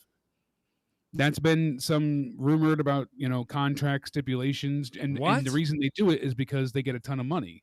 Because these fights don't really matter. They're not, in a WBC type thing. They're sanctioned in their own environment. And so you're telling me that that's a work? The Nate Robinson knockout was a work? I don't know. That's been speculated many times over and over, though, because Nate got a ton of money for it and press popularity, and he even got to sell the NFT of his knockout for millions and shit. So I don't know. You tell me. I don't know if I believe it either, but it's out there. It's something interesting to bring up. I mean, some people think that he's going to kill Jake Gorilla. I wonder. I don't know if he will, because it's going to take. I have a feeling that Jake's going to win this pretty even-handedly, and you're going to see it because they set it up this way. Dude, you're going to need to see Jake Paul knocked out himself to believe it. To believe it's real. Like if the only way if he knocks out again Tyrone, then I'm really gonna feel like it's set, because Tyrone doesn't have the best MMA standing, but I know he's a powerhouse. Let me find. But Tyrone's active still, right? Yeah, look that up. I'm gonna play the donos. What's up, Joe and Jake? What's up, Mox MTG? Good to hear from you, man. How you been, dude? Thanks for the $3. 7-1. What? What's going on? He in the UFC, he's 19-7-1. That's a good record, man. That's a great record, And yeah, the Vegas fight will be after SummerSlam goes off in the air. So that's when the Pacquiao fight starts. That's why they set it up that way, that it has to be starting at a certain time for people to get out to go to the Pacquiao fight. But it's silly that Vegas requested this to happen on a Saturday, knowing the fight was the same night. That's But weird. WWE is not scared about switching to a Saturday night because of how well AEW has done recently with their pandemic pay-per-views. They shouldn't be scared now after seeing those ratings, but they could be the ones that actually enhance the ratings, though. So they kind of should That's what be. I'm saying. So Did you just and donate AEW to did Joe? quite well on their Did you pay-per-view just buys. donate to Joe? Thank you for the donation. And because you donated, I'm going to feast myself. Alabama. Bunghole. What's up, Alabama? Shit. In my crazy mind, I thought Raw would have helped me get over Bruins' loss tonight. No. Boy, I was wrong. Fucking made it worse. Joe, we should have won that game. You think we should have pulled Rask? Too many self-errors. Too many errors. The referees were cunts. I almost fucking lost my mind in that fucking game tonight. But on top of that, dude, the game, I thought the game would have helped Raw. I didn't think the other way around. I thought the game would help Raw. And it usually does. And it did a little bit because I was distracted enough that I could watch two things. Someone should have pulled rank, though. Yeah, I don't know. Hey, Joe, speaking of what Alabama was saying, pulling rank. Sabash, thanks. Thank you for subscribing. Andrade, allegedly, his contract, the reason why it took so long, because his status, his non-compete has been up since he was gone. But the reason it took so long, allegedly, is that he wanted creative control. And Jacob, your family is now a bunch of hot tacos cause you try to pay my ransom in taco shells. I burned them alive at the border or was an illegal alien one tonight. Oh, my God. Oh, Jesus. Christ. Death to... Oh, my God. Wow. That guy's on a list. That's his own kind of hate points, I guess. Maybe he's gonna write. Maybe he'll write for the WWE. Yeah, right. Apparently, Andrade wanted creative control of his character, and he could veto finishes in AEW. So it took a very long time for him and Tony Khan to negotiate the contract. And now I guess he has minor character control and some finish control, but not full creative control. But he basically wanted what Hogan had, and that ruined WCW. So why not fight for that? Thankfully, he didn't get full creative control. What a fucking Monday idiot. Night Raw was great tonight. I give it 10 tenths. Alexa Bliss and Shayna is so great. Don't listen what I am saying, I am joking. Copa America is coming next week to kill the ratings. There will be some Monday soccer. Euros too. Soccer is here. Pacharo, thanks for the $3, man. I thought you said Cops was coming back on the air. I was hoping that's what you said. I miss Cops. It was a great show. Pacharo, thank you for the $3. The live PD show, all that stuff. Especially live PD. Yeah, bring that back for sure. That we missed that, That show. They were here not that long ago, when they were still active, and somebody had crashed and drove through the gas station up the road from my house. It was pretty crazy to see it. Like, I was just there. $50. Oh, I'm gonna take my dick out because you donated $50. Whoa, Shell! You donated $50, motherfucker, boy. I'm a rich motherfucker. Hey Joe and Jake and chat. Well, fuck Raw 1/10. Fuck my Jets got swept by the Canadians. I know, what the Hope fuck? you guys are good and hope Danny is doing well. He'll try and stop into the chat for monetize this. Oh, Miss you all. shit. Shell, good to hear from you. Miss you Glad too, you're all Shell. right. I was just saying before, I got to check in with Shell. I have a few people that I've been very sloppily not responding to because I need to, and I'm terrible at responding at times, but I need to go ahead and check in with a bunch of people, and Shell is one of the people that I wanted to reach out to. I'm sorry about... I've been watching the games, and I've been enraged by your Jets because I was like, please take out the Canadians, and I've been so pissed off. So the Canadians are winning, the Bruins are losing. It can't get any worse than that. I fucking hate Montreal, and I'm pissed off. So, it doesn't get any worse. Angry Luke Rojas, who's on hold, he was angry last night. It was great. He was taking on everybody in the chat. It was hilarious. That was annoying as fuck, I gotta be honest. Him and Danny were fucking enraging. Really? I thought he made some great points. Lisa, thank you for the sub, man. No, just the two of them going around and around was like, I want to die. Shit bomb. Oops, forgot this and other 50 hate points for Raw. Oh, yes. Oh, Show. yeah. Thanks for becoming a $5 shit bum. 55 hate points. That will help Raw. Well, we're getting close to the record now almost. So 85. 85 hate points for Raw. We're getting close to the record. People really hating fucking Raw tonight. JJ is looking forward to Eva Marie. Oh, yeah. Sure, she'll save Raw. Jesus I'm Christ. just curious to what they'll do. You heard that rumor today that, they wanted to invite, what's her name, Martinez or Piper Niven to be her bodyguard. And they were considering having either one of those women be involved with Eva Marie, and it's like those Shit, neither of Bum. those women need to be brought in. My name is Ken Bowel Fat. I love to eat and do bad impressions. Any advice to an funny hippo like me? What? I don't know. I'm lost. Oh, But thank you, I'm Ken telling Fat. you, Appreciate Tyrone it. Woodley just got an offer to train with Floyd Mayweather. He said, "Why would I not train with the greatest boxer in the world?" I just saw the name. I get it now. What the fuck? Yes, and Ken Fat. Tyrone is training with, Floyd Mayweather. So that's kind of a slap in the face to, Logan and Team Paul. So that's kind of funny in its own right. Yeah, that's But pretty funny. Tyrone, 39. I mean, he's got a great record overall. 19-7-1 is not bad by any. Yeah, that's not bad. That's not bad. Yo, Shawnee Mac, thanks for subbing to the channel, man. What's going on? How are you, His brother? last 4 fights are losses. I know that, but he's also, at least still active. Mm-hmm. I get that, no doubt about it. But Don't mind if I do. he What's also my had some name? pretty big victories, too. Duncachino. It's a whole new game. Duncachino. You want creamy goodness? I'm your friend. Say hello to my chocolate blend. Been good bro baby is 6 months old, fatherhood is crazy, ha ha. Corwin Eberly. Yeah, dude, I knew you had a kid. I thought so, dude. Congrats. I hope it's been well, man. Me and Jake know. And with 3 now, I can't even, when I look at my 5-year-old, I can't believe it. I'm like, no, I'm like, I want a baby again, I mean, I don't. My but- daughter's going into high school. It's crazy. Yeah, dude, that is so crazy. I really appreciate that, Corwin. Good to hear from you, man. Aren't we friends on? You might be one of the people that I'm still friends with on Facebook. I don't know. Maybe. I'd have to look He held it the up. welterweight title for a while. There was that, and I'm just saying it was a pretty good thing. Poor Gangrel, he's delivering sad news about his pro wrestling school.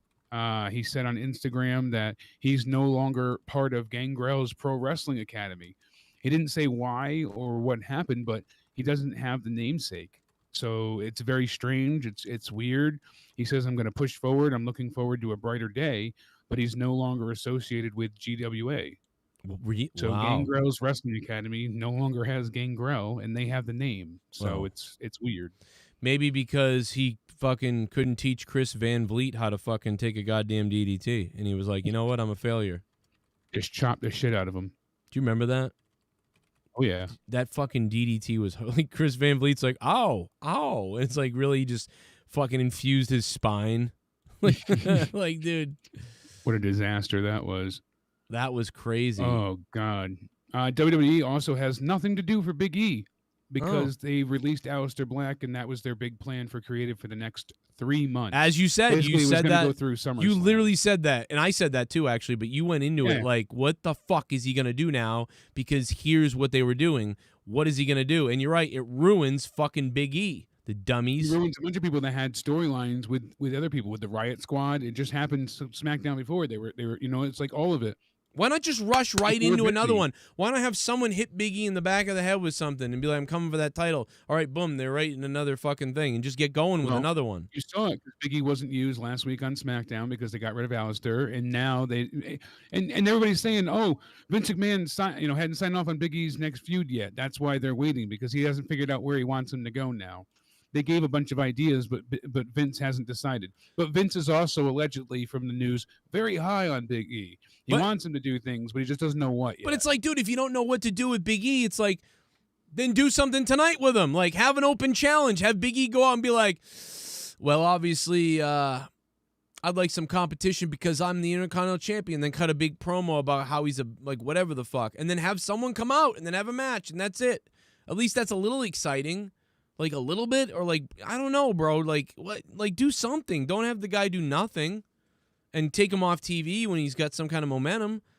All right, well, he's going to work with someone soon when I come up with what to do. Well, tonight, give him a feud with this guy. Or give him a match with this guy. Or whatever the fuck. Do something with your Intercontinental Champion. Yeah, and tonight we didn't have Damian Priest. That was weird as well. Some That is people are weird. saying that they don't know what to do with him now because of The Miz being injured. And it's like, oh my God, that's all they had was more Miz and Morrison with Damian Priest. Yeah, and even if they That's did have horrific. something, he'd be in the They back. just had the zombie ending. What more did we need from that? And even if they did, like, even if they thought of something, it would be some cringe thing in the back where he's like, I was thinking about going to Burger King and or maybe I'll just have to go out and hurt some people. Well, that was what was so awful tonight. Like, I get Riddle, that's his character, but he doesn't need to be that stupid. All right, Burger King, haha, I'm going to go get myself a Whopper. What's your favorite? And so the interaction between them is okay, but it could be so much better. And it's been better before. They've been funny, but this just kind of really fell flat this week. I wanted to like it. The Humberto and Ricochet match, the Spanish Fly was great. That was literally out of nowhere. That was cool. Loved yeah. how they hit that. Diagonal. That was great. These two could hit fucking anything and make it look like magic. You know it. So them only having a 3-minute match and then getting them counted out was the dumbest thing in the world. But there's no interest here because I said before they've already been beaten multiple times and they already showed they can't beat Sheamus without help. So what's the point? Oh. It's going to lead to a triple threat when Sheamus knows heels, and who cares? Then Kofi had that shitty backstage segment with MVP. Some people liked it because he said that, Kofi shucks and jives. Like, wait. I get but the rest of the way it was delivered and how Kofi reacted sucked. Wait. Kofi barely got angry. He goes, Jake, Big E's not the champion? He sounded more like a caveman than someone pissed off. Apollo's the champion. No. But I was forgetting that, and this whole time I've been saying Big E's the Intercontinental Champion. Oh, I didn't hear you say Intercontinental. No, I didn't hear you say that. But I said it like a million times. Yeah, no, he hasn't had the title since he lost it. Yeah, so there's Commander nothing douchebag. So there's nothing for Big E. So Apollo. Yeah, they have no clue. He doesn't have a title. He was going to have this long feud with the Dark Father, dealing with Aleister Black, and they had this whole thing written out for months because it was going to lead to who is the Dark Father and this big reveal, and it's shit. So what's Apollo Crews doing again? Apollo Crews is fighting with Kevin Owens and Sami Zayn, really? But I thought Sami Zayn and Kevin were fighting with each other. Well, they were, but Sami Zayn still wants the title as well, so I guess that might be a triple threat. So throw Big E in that then. Throw Big E in that and have a fucking ladder match. A fatal 4-way. Yeah, 4-way match and throw a ladder in there. Yeah, it's just I wanted to see Big E get away from the IC title at this point, but it'd be better than doing nothing. Do something, but even I'd rather that if than do nothing. I don't know why I can't remember who the champion is, Apollo or Big E every second. It's not because no one stands out. I mean, who are the tag champs on SmackDown? Go. The women's champion is what's her face? Rhea Ripley. On Raw. Raw. On SmackDown. Who's the SmackDown women's? On SmackDown. That's how forgettable all these people are. I know. I don't know. I don't. Bianca Belair. Oh yeah, Bianca. Okay. Belair. Yeah. Okay. I should know that. The thing they're doing with Bayley, again, I hate to repeat myself, but that Bayley laugh, that cringy laugh, is not funny, and it's not like annoying. Like, ooh, it's go away heat, X-Pac heat. That's bad. X-Pac heat. I like X-Pac. They keep that going. Wait, who didn't like X-Pac? Well, that's the original saying of it, but no, I know, but I never get that. I know, but that's the original iteration of it because people hated on him for quite a while, and I never thought it was warranted. But can I tell you something? Still, out of all these people, these are the champions. Out of all these people right here, well, I don't know. I guess my favorite. Well, that's what I'm saying. I mean, we've got Rey Mysterio but now apparently Rey Mysterio is going to be challenging Roman Reigns for the title in Hell in a Cell or at Hell in a Cell. Really? That's another thing they're building to now because they don't want the Usos to take the titles yet until they go in front of fans. And they said the Usos will the plan is to build up Roman to be at the level with Cena for SummerSlam, and the Usos will be by his side at that point in time as a unit. So I imagine that's when they'll be holding the tag titles. You can tell which, I don't know, man. I feel like Sheamus and Apollo, and maybe Bianca. Sheamus, Apollo, and Bianca are the only champions here that I'm like, I kind of like. I mean, I guess Ray and his son too, but I don't know, man. This is just whacked out. I mean, all the champs. I'm sorry. Bobby Lashley doesn't feel like a big deal at this point in time. Roman Reigns is a great champ, and that's because he's won consistently. But Bobby's been treated like a chump. We've seen him lose to Kofi. We've seen him lose to Drew. We've seen him be beat up by even The Miz and people. You know, the whole thing that worked was the Hurt Business. Right. And as soon as they gave him the title, they disassembled that around him. He needed that. That was like Yes. his fortress. That's what protected him. That's what made him exceptional. You know why they did it? They probably didn't want it to seem like Roman Reigns with the Usos. Probably not. So again, Now that I Roman think cost about him it, that might be why they could did be. it. Because it didn't make any Because sense. they didn't want two stables. Yeah. Yeah, two like, the champions Two have these similar stables. two family type of deal. But now Cedric is an asshole who lost to Jeff Hardy tonight. So he beat Shelton, but then loses to Jeff Hardy. So what was the point? I don't want to see Jeff Hardy lose either. I'm happy he won tonight. You look like shit. But he did look like shit. He looked like he didn't give a damn. And I saw him talking the other day on Instagram Live or Facebook Live, one of the lives, and he was talking about how, as soon as we go in front of fans, one of the things in my contract is I'm going to get no more words back. So once we're live in front of people, that'll be back, and that's when I'll be excited again. He's like, I like the Thunderdome, but I just can't get excited. So I believe it. I believe he just doesn't give a damn because there's no fans. Right. Why would you want to go out there and kill yourself at this point for 1.5 in the ratings? You wouldn't, but Shit you bomb. should because other people SmackDown are. got a Raw was 1.8 fucking something. awful. It was one of the 0. lowest ones. 5/10. They need to get rid of the fucking brand split already. Going They back, need to, so they can have all the people on the same show and they can pick and choose. You know, they don't have to have everybody on one show, but having the option to have everybody is what you need. They could still split it up between Raw and SmackDown, but be able to just, pick and choose who you want where is great because it works so much easier for bookers. But once they implemented writers, that's when we went to hell. WWE AEW News, thank you for the donation. And you know what, dude? It is awful. Thank you, bud. 0.5. If you want to donate, the links are down below. Superchats over there. Streamlabs, Stream Elements. Just expand the hate box points. below. Who's booking this dung same people who'd book Mikkel on Jeopardy? MMA fighters afraid of dollars really? Drew versus Bobby again? I'd rather watch Luis Bob for dildos in a vat of KY while getting railed by Adnan Virk. Electrocutes. Wow. I mean, I would love to see Luis Alejandro have to bob for apples. That would. I'm sorry, Pico wanted that one read before, and that was hilarious. I'm sorry That you had is to wait fucking for it, hilarious. but that was great. And you know what 3 raw amuses points. me is that this is Jeff Hardy's first win in 6 months, Joe. First win tonight. That course. long. He has lost every match in 6 months. The last time he won is when he beat Elias in January 11th Raw. But he won the drinking contest. And that's on cagematch.net. He'll always win the drinking contest. And the DUI.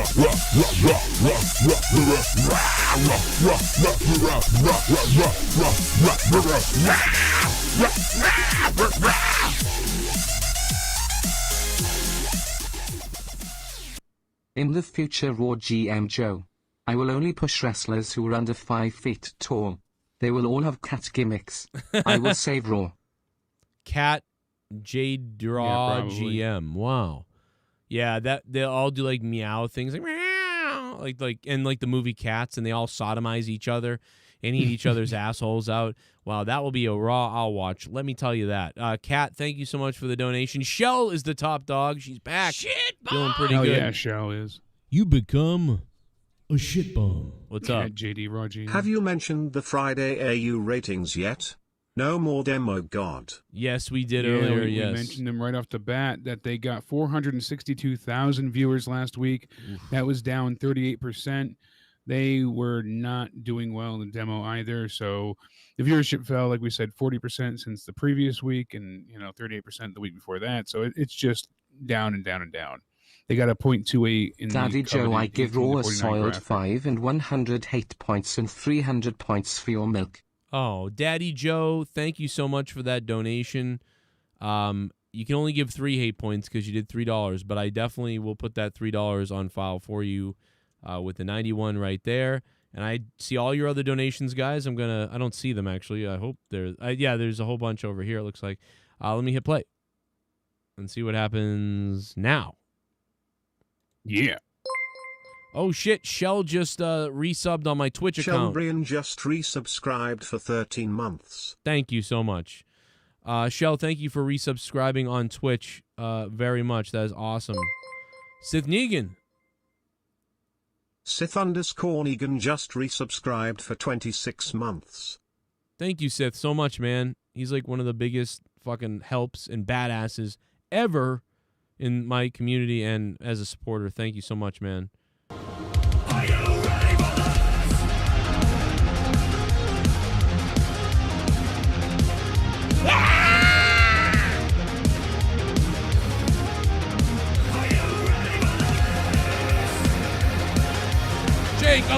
out the beer.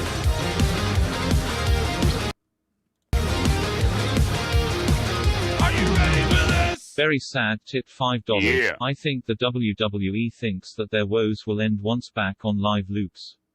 Wait until they have to paper a Legend Stadium for SummerSlam. That's what they say, but the problem Yeah, is no we know kidding. that's not true because we sat here for years, a year before the pandemic where it was abysmal, so we know it's not true. Very sad, and you're right. Definitely right. There's Jake subbing. Thank you. Countdown ended. Just resubscribed for 20 months. 20 months. Thank you, Jake. And Jake is using Yeah, his. You guys can use your free Prime to give me money, and it costs you nothing on Amazon or on Twitch, rather. So check that out. Thank you. Shell reminded. Shower what? This because Shell reminded me, so good thing for her. Oh, yeah, I cut you off. It sounded like you Shit said bomb. shower with Mikey. I want Daddy Joe's milk. Tip $5. Joe, I thought Raw wasn't so bad. 5 hate points. Joe, I wanna drink your milk. It does the body good. Yum yum. What's up, sexy Jake? Yummy. I wanna get milky of milk, glass of milk, glass of milk, glass of milk. Daddy Joe. Ooh. I want Daddy Joe's fucking milk. What the fuck is with these names? I approve. I mean, I approve. Jake wants you to milk him, Some bro. wild donations coming in tonight. You can milk me. Dude, the chat is throwing you up. want. The people in the chat are throwing up My right record now. is 6. 669. My wife milked me 6 times the other day, so see if Dude. you can break that record. I am going to throw up all over you. Whoa! After my doctor. Oh, God. What the fuck? Holy shit, Seth Negan! Spot all day. Oh my god! I want you to jam it in. Oh, it's in your bunghole. Whoa, it's in your bunghole. I want it jammed in my bunghole. Whoa, it's in your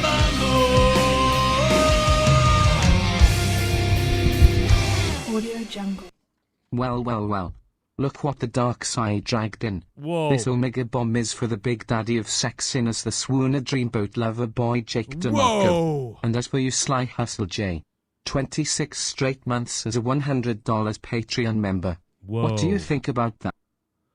Oh my god. Sith Negan. I was getting into it because I was going to say, that was my story. I was going to say, I was still able to come 6 times after my doctor raped me. But if you combine the 20 months I subscribed and the 6 times I came, that's 26 months, and that's Sith Negan. But the donation came in when I was going to my joke. So what do you think about that timing? That's Bam, bizarre. baby. That is a bombs away right in the asshole. Look at that flag go inside. Sith Negan has become the unquestionable top dog here, and has erased Shell, a different S. Subscriber. Damn. Wow, Top- Sith Negan. Patron. Holy fuck. Yeah, he's the top patron. Sith whoa. Negan coming in. Whoa, bro.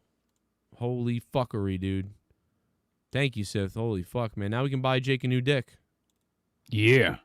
What do you think about that, Jake? A new penis? Fill it with Pillsbury dough and make it super strong. I'm so happy we can buy you a penis now. I mean, this is And we could crazy. Make it so long that I could wrap it around my neck and choke myself while coming. Oh, my Christ. I could just wrap it around my throat, and then when I look at porn, I could it'll fill up and choke me. The Negan bomb. Autoerotic asphyxiation to the. Well, if you put a lemon in your mouth, you'll wake up. I hope. That is the best. When you choke yourself out as you're coming like that. You is- donated Whoa! $50. I'm gonna take my dick out because you donated $50. Jesus Christ. You It's donated better than monetize this right now. Motherfuck boy, I'm a rich motherfucker. Let's just break the record. 50 hate points. Oh, D. Welsh says, fuck it, like 8 points going. And now that's going to put us over the top, 139 hate points. And that is the record. This is the most hated Raw of the year by you guys as far as hate points go. Look at that. That BBC replace me with that. Oh, my God, bro. D. People Welsh hate did this. have me eat a huge ass edible earlier for him. So What? I guess that's fair. Yeah, that's why I said I'm high as Off shit, air? Why so- would you do that off air? No, I did it for the show. Oh, okay. I get it now. That's why I'm Shit, yeah. I'm like, what a cocksucker. He made you eat a fucking edible while you're like just at home? No, do it for the show. No, I That's get why I came in saying I'm blazed as shit. Josh Games, thanks for subbing to the channel, man. Jake is now fucking blazed up. Me and Jake are going to be recording our podcast this week. We got a bunch of shit coming to Patreon. We got some great shit coming. A lot of patrons. Shout out to the new producer group. Shit bum. I'll have that up. I love to lie to people about Joe and ruin Joe's life cause my life sucks. Fat New York. Oh, yeah. Okay. All right. Well, listen. Some people hate me, and I deserve to die. I guess. You know, hey, people just like to hate. Hate. Hate me up. Hate me all night. Hate me until I'm dead, man. Hate me or. Somebody in the chat, what is it? WWE is number 1, said 141 points. Maybe I didn't do the math, so someone will have to confirm. I don't know, but I know that AEW rating is fucking atrocious. That's horrific. That is terrible. You got to do something. That shouldn't be happening with their ratings. That shouldn't be happening. Even with them being at 10 o'clock, they shouldn't be this low. What's up, Kumar? Yeah, it just shouldn't happen. Something's They're fucked. leading in from SmackDown, so it should be perfect. You know what it is? People have jobs in the. Too, people are working on Saturday. I know. Thank you, People Seth Negan. Don't watch things on Friday as much as they used to. It used to be TGIF, not anymore.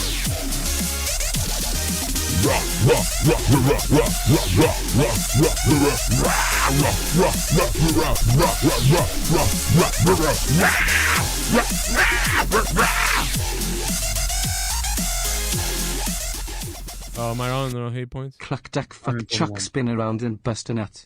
Fuck duck shuck puck suck a dick and slap my butt. Tuck cluck buck duck walk around and ride my truck. Brick dick spit click fuck around and eat my clit.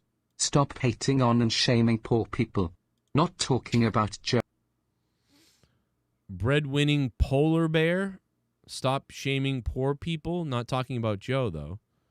What? Certainly not me, because I'm poor as shit. Shit I bomb. don't know what that was about, but You become. I agree. Don't shame poor shit people. bomb. That's true. Yeah, Joe's paying. I'm going 12 inches. BD Skeleton chiming in now. But Scam Tunes, you're right. I'm going to turn that 2 inches into a 5 if I can. But if Joe's going to pay, then I'm going to go all out and get the 12-incher, the BBC. I'll definitely be able to cough up minus the taxes out of that for you. And I think you can get a new penis. Get me that BBC replacement. Bam, baby. I think 100%. To be honest, Jake, I think 100%. That or I can just, Luke said he'll send me his in the mail. Don't mind if I do. Oh, my God. What's my name? Duncachino. It's a whole new Game. Duncachino. You want creamy goodness? I'm your friend. Say hello to my chocolate blend. Suma Slam gonna come here to Vegas, but TBH I'm waiting for AU to come back. Yeah, because you guys should have had Double or Nothing, and it's like, what? Cortez, thank you for the donation, Cortez. Yeah, Cortez, though, I honestly, go ahead and go to WWE, go to SummerSlam. If you can, you're there. Even if you're not in love with WWE, they're trying to make this better than Mania, from what I'm hearing from their internal side. It's the pyro alone will be worth the ticket of admission.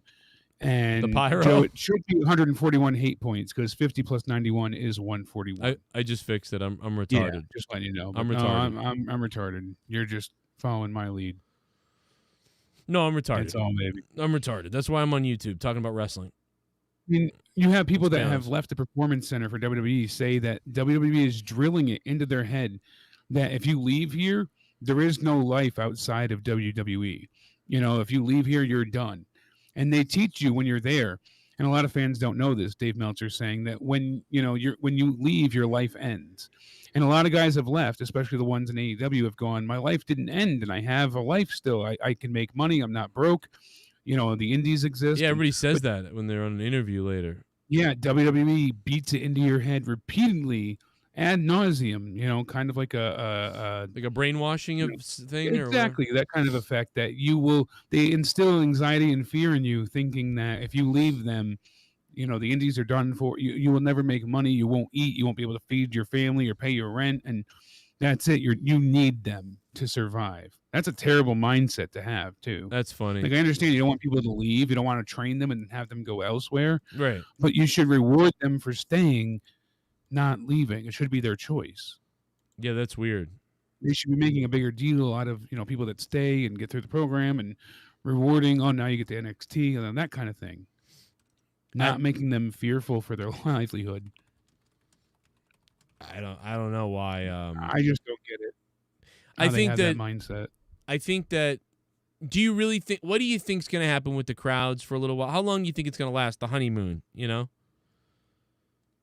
Not long at all. I mean, they're going to get initial big pops. We're hearing that the draft is also coming up the last weekend of August and the first weekend of September. So like it'll be SmackDown is the last show in August, and then the 1st of September, or 1st or 2nd or 3rd of September will be the Raw show, which will finish the draft. So it'll be 2 shows like previous. So they'll have that after SummerSlam that people will look forward to. So basically you've got a bit of a honeymoon initially just because it's live again. They're going to have Cena. They're going to have probably Becky Lynch at some point. You know, so they're going to keep people trickling in and doing a lot of returns and debuts. Eva Marie's coming. So the fans will be excited for that kind of stuff. Pyro again. And I say the honeymoon lasts until right after SummerSlam. I was going to initially say 3 weeks, but they have Money in the Bank with live fans.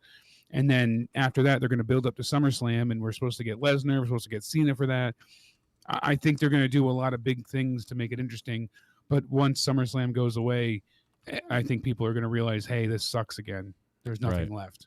The hype is going to die down. They're going to say, hey, this isn't great. Now that John Cena left, now that Lesnar left, what's left? You're right. It's going to be a temporary thing. I don't mind the little celebration like WrestleMania. That's the problem, though. It's like WrestleMania, that little brief celebration of like, oh, my God, yay, SummerSlam. And for that night, we might feel good, right? We might. On the review, maybe it will seem a little bit like old times. But once that night's over and they go back to this week after week monotonous, horribly written piece of shit, I'm never going to believe it until we see it 100%, because they've lied a million times. They've made shit up. They've fucked around. They've made us believe. They've faked us out several times with, oh, we're going to get better now. Or, oh, we're all going to stand in the middle of the ring and tell everybody we're going to get better and we're going to do this. Shit bomb. And fucking stupid shit. Grown men talking about Joe all day and hoping he fails and his kids lose their house.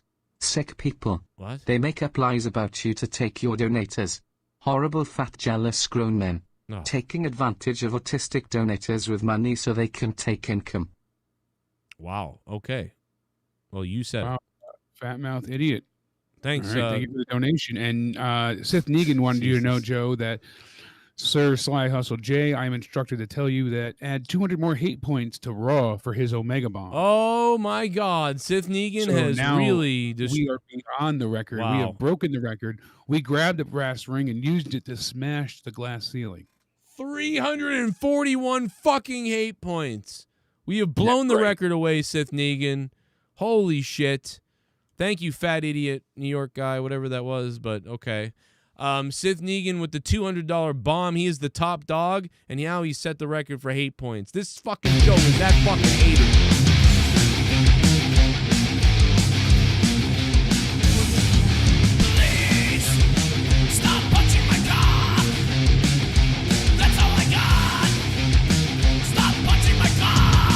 Boom, boom, boom. Oh my God! Stop punching my log! Oh my God! Stop punching my car! Oh my God! Stop it! Is the Fiend dead or what? Alexa, this shit is horrible. Bring back Bray already. This is trash. Well, Hate points. Thank you so much, Robert Heller, for the 21. I really appreciate that. This is an interesting point you bring up. Robert Heller, thank you so much, dude. Let me just get this on here. 51, 61, 62, right? I'm not stupid. I'm not that dumb. I have a GED. I'm stupid. This is the best. No, so here's the point. At one point, Alexa did get more interesting than The Fiend, and she got, like, super interesting, but really it should have been her working hand in hand enhancing him, but she got more interesting for a second. But now she's gotten abysmal, and The Fiend is even shitty. So it's like, at this point, I don't even care. I don't want to see either of them. I'm done at this point. I would love for you to be on commentary, and I would love to direct Raw. I'd want to take Dunn's spot. I would want to get rid of the shaky cam. So while you'll be the voice, you'll be the lead announcer. We'll get you everything. You'll set up everything. I think that would be great. I even would rather you be heel on color, but what are you talking about? But we'll have you violently take over the commentary booth. I'm going to take out Dunn, and we're going to take over Raw, and we're going to save this show. How does that sound? Somebody's got to do something, Joe, because this is awful. It's embarrassing to be a wrestling fan. Like, I mean, I'm not intimidated, Jake. Jake, like 10 years ago or 20 years ago, or even, fuck it, Jake, 7 years ago, if you told me, Joe Cronin, you know what? We saw you on the internet. You know what? Go ahead. Here you go. You write Raw. I would have been like, oh my God. I would have been intimidated and like freaked out. Dude, not now. I wouldn't be intimidated at all. If they told me I'm in charge of Raw, that's how I know this is fucked, because I wouldn't be intimidated. I would walk in there like, we're going to change this. We're going to save the fucking company. We love wrestling. Yes. Yeah, I can't. I'm dead serious. Like, I just would not be that way. And even if it was tough working with Vince or whatever, like, I am very confident. And I'm not usually a confident person. I think I'm a stupid person. I have a GED. I'm not very smart at many things. Like, I'm a fucking weirdo. Like, trust me, I have no self-esteem almost.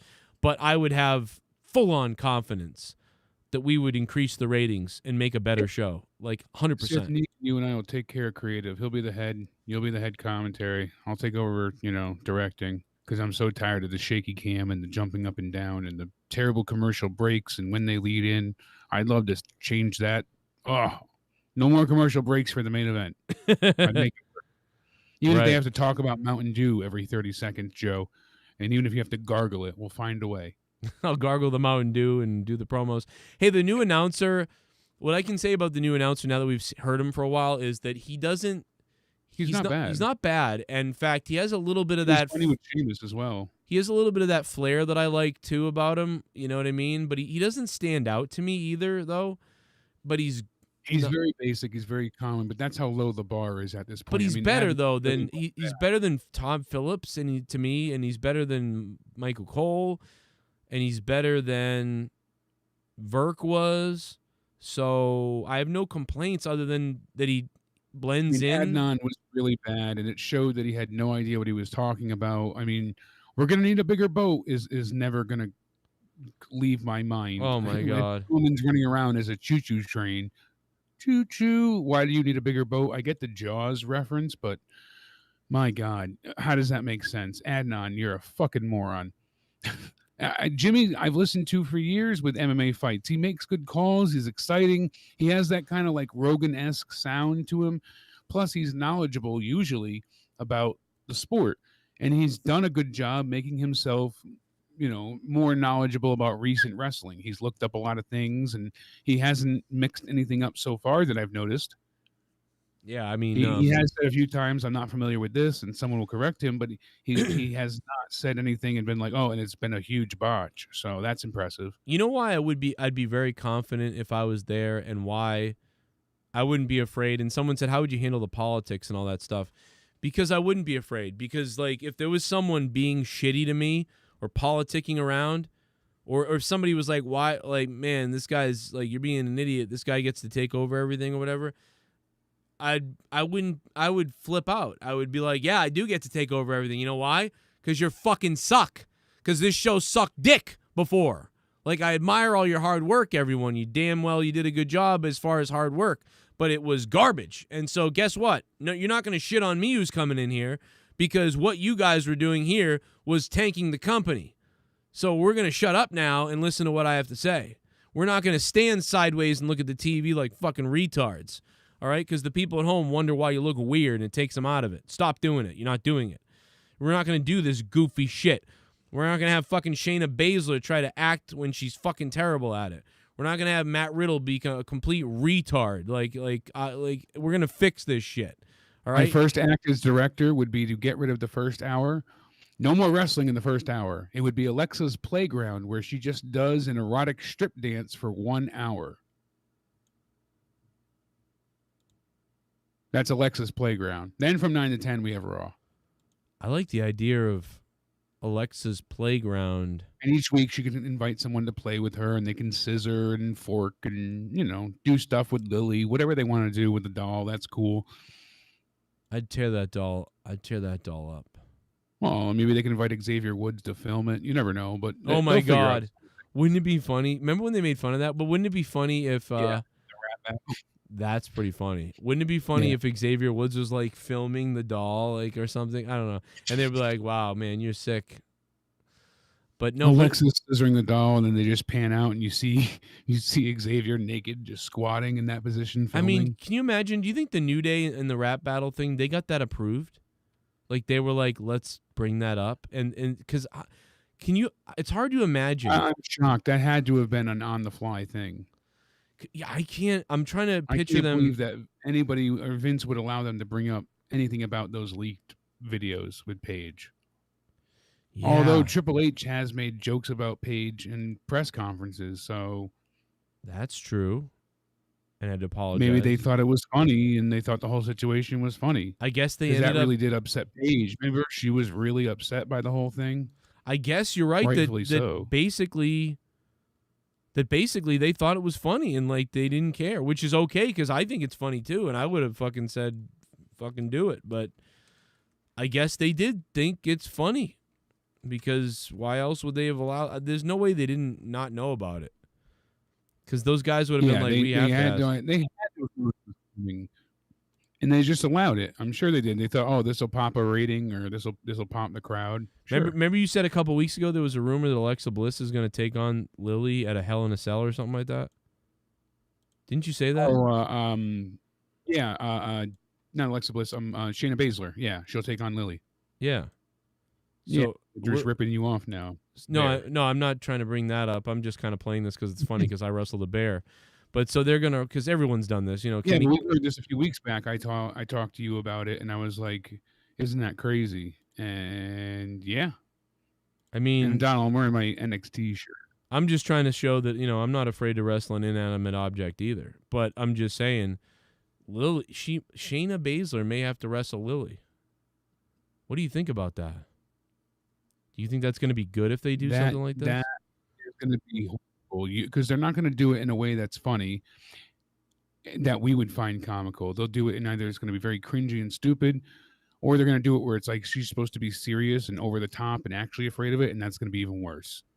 Yeah. If you have Shayna Baszler actually afraid of an inanimate object that does nothing, that she's just afraid of, I don't know what's worse than if the thing actually whoops her ass. I don't know what to make of it. But what if Lily Hurricanrana's Shayna Baszler and wins? What do you think about what if the doll? I don't want to see that at all. I mean, really, I don't. Or will it be filmed and it's like Shayna's like Alexa's losing, but then the doll shows up in the match to fuck with Shayna? Yeah, and on a side note, Edgeview said I was hard. How did he know I was hard?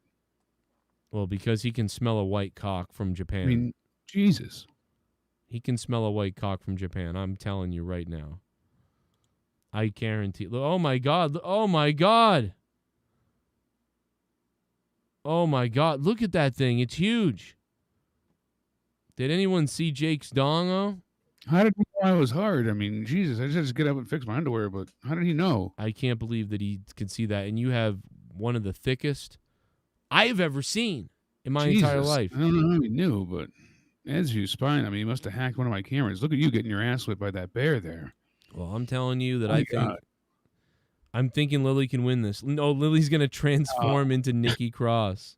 Now that would be even worse, but somewhat funny.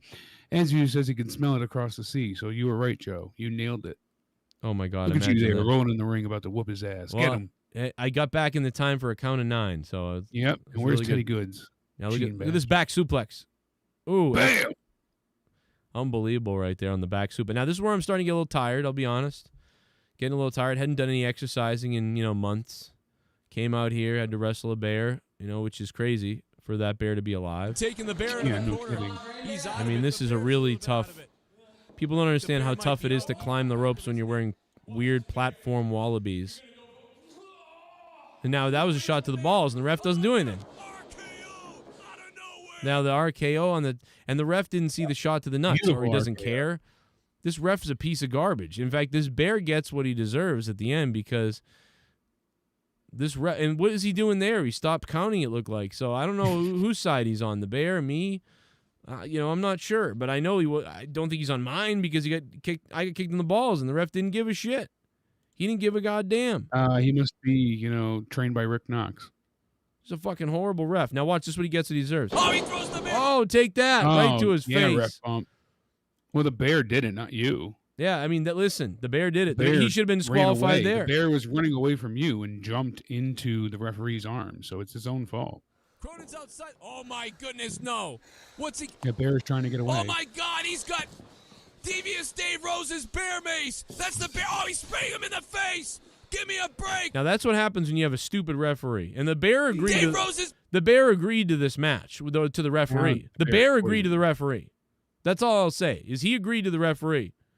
That's not my fault. 3, oh, give me... Looking, dude, the shaking, the bear, the shaking of the bear right there. It kills me. No, come on. Look at the bear, look at the bear. No. 3, oh, give me a break. That just, Shit bomb. that part, that cracks me up. Oh, shit, bum. That cracks me up. I'm late. Raw sucked but sent tagged you a funny vid on Twitter. Okay, Black Bolt, let's go check it out. All right, Diva Bible's cracking me up. He said, I want to buy the Thunderdome when WWE is done, when they're back in arenas. He said, then I can hook it up to, like all different porn sites at once. Think about you could just sit in the middle and you could watch hundreds of models at the same time. Well, yeah, you could be sponsored by Cam Soda and OnlyFans. I can watch all my favorite at the same time. Yeah, and you could look at when you got bored of one, you can look at the other one, or you can Hundreds. you can interact with all of them because they're live. You could set all of them to your favorite parts of the porn. Oh yeah, but you can set them all to live sites too, so you can interact with every single model or porn star. That is awesome. Like, dude, we got to do this. Thunderdome of cunts. We have to do this. Like, let's rent the Thunderdome so we can have a big sperm contest. That's what I want to do. Have a big fucking sperm contest. And on the Titantron, you can put your favorite one goes on the Titantron. I don't know which one would be my favorite, but I've got a lot of favorites though, to be honest. So got a lot of favorites. Yeah. I'm going to Twitter right now to find this guy's tweet. Let's see what's up. Let's watch Teddy try to rescue the bear. Let's watch Teddy rescue the bear. Apparently next week is going to be Eva Marie's debut. So Eva Marie's coming out to challenge Carmella for the gimmick. Next week on Raw, they're saying. So she's the Raw Carmella. To be paired with either Piper Niven or Mercedes Martinez. Hopefully neither, but if anybody, I guess Piper. Mercedes already had a shitty run, so they can put her with a big giant girl. Like, yeah, that's weird. Makes more sense. Is it a bodyguard, Piper Niven? Yeah. I don't know. I don't see this tweet. Damn it, Teddy. Well, you know what? Teddy got his the other day, so I don't see this tweet. I'm looking for this tweet. I gotta grab it. Okay. I don't see this tweet. Where's the fucking tweet that you sent me? Let's see.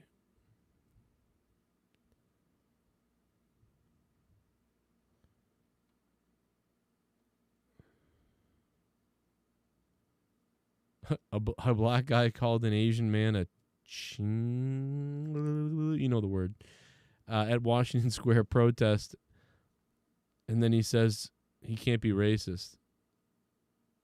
What the fuck? What is this? You fucking chink. You fucking chink. You fucking chink. You's a chink. Get the fuck out of here, you chink. The fuck out of here. Fuck out of here. I'm on the sidewalk. You chink. You some fucking chink. The fuck out of here, you chink. Yo, fuck out of here, you fucking chink. Stay away from the car. No. Raw is basically WCW. Thunder, only thing missing are Alex Wright and El Dandy. WWE doesn't deserve to sell out. Stadium should be booked in Luke Roger's mom's basement. Alexa Angle better end in Hustler Spread. Kyrie Irving, firing squad. You know, Mr. Pico Boulevard, although I agree in a way, I almost think WCW Thunder was better. I mean, to be honest. Like, dude, I really think, Mr. Pico, that WCW Thunder was better. Man, he really is calling this cop a C word. Sidewalk, I'm good. All right. Where's the fucking chink right here? Where's the fucking chink? You know what my fucking lawyer is? You know what my fucking... Fuck you. Suck my dick. Fuck you. Some guy on a bike driving by gave the guy shit for calling him that. That's funny. You know what my fucking lawyer is? You know what my fucking... He said, hey, why are you calling people chinks, man? Fuck you. You better be careful. You're a white guy, bicyclist, or you'll be called a racist. Wow, this black dude's pissed at Asian people. I listen. Black people hate Asians, man. They're beating the fuck out of them everywhere. I don't know why. On the sidewalk, I'm good. All right. Where this fucking chink right here? Oh my God. You know what my fucking lawyer is? You know what my fuck you. Suck my dick. Suck my dick. Suck my dick. Suck my dick. Suck my dick. Suck my dick. Suck my dick. He just wants to give him a blowjob. How about that? No, he wasn't being hateful. He was talking about the guy's bike chain. There was a chink in the armor, and the chain was going to fall off. He was trying to worry about his bicicleta. That's right. And the guy just took off. The chain was going to come off. I get it. Yeah, there was a chink in the armor. Black people. Duncachino was telling me all about it. He goes, black people can't be racist, you piece of shit. I got news for you, man. Anybody can be racist. If you think, if you think that you can't be racist no matter what race you are, you don't think you can be racist, then you are a racist probably. Because like that racism. That's like saying I can't hate you because you hate me. Yeah, I can't hate you because you hate me, dude. Anybody can be racist. Go back and read history. Like, CNN said that. That's why it's true. Oh, that's right. CNN knows everything. That's right. But yeah, that's fucking weird. Admit you're wrong, Joe. Or we're gonna get canceled. No. Now we're off the air. Good job. No. But yeah, because I'll take it to the next level. If like, you don't even want to know what I'll do. I'll be like, yo, I got it. You ordered me that pizza yet or no? You want to talk about going postal, bro? I'll make sure. It'll get real in a second. Somebody messes my life, I'll fucking mess up their. They'll actually take theirs. But yeah, this guy is insane though, and that is an insane thing to say. But I'm an insane person. I know, but I've already been swatted. No one can send my ass a pizza. I'm hungry. Come on. Yeah, well, how long were the cops at your house?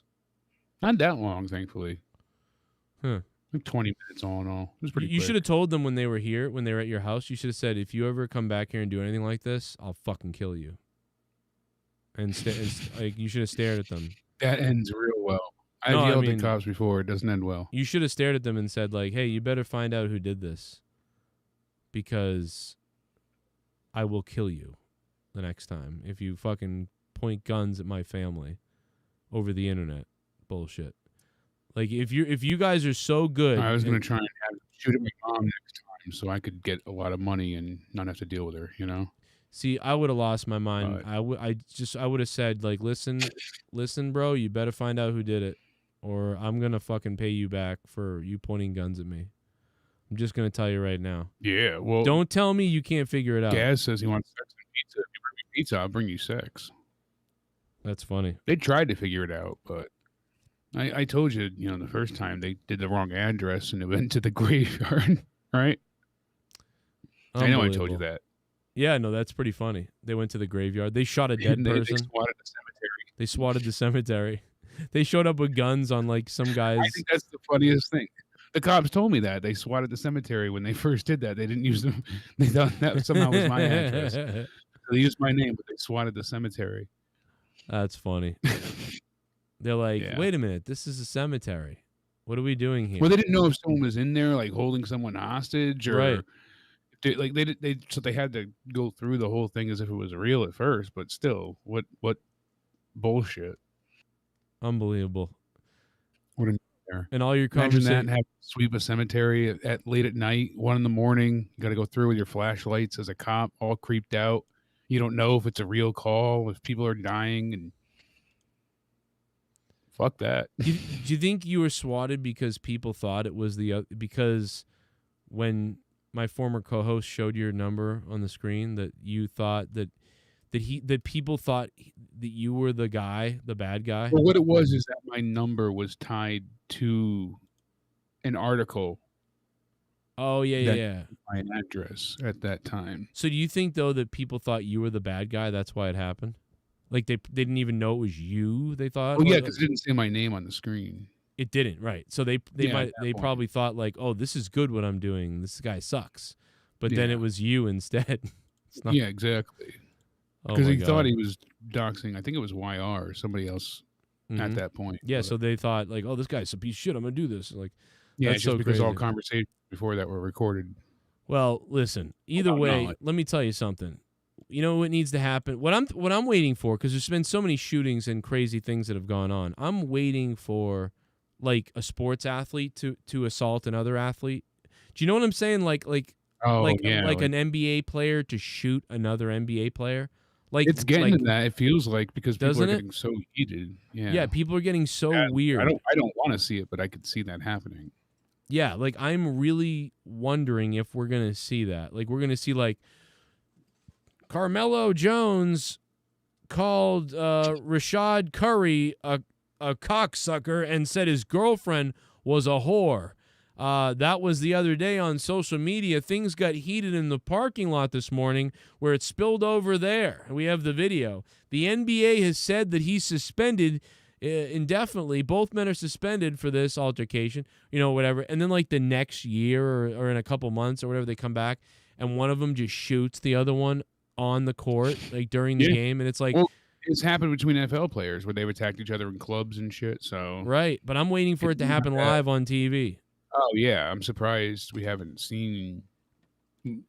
We're starting to get shootings back though. If you notice recently, it's been smaller scale, but there was 2 people injured, 3 dead, that kind of thing. It's been minor, and it still shouldn't. One person shouldn't be dead. That's horrific.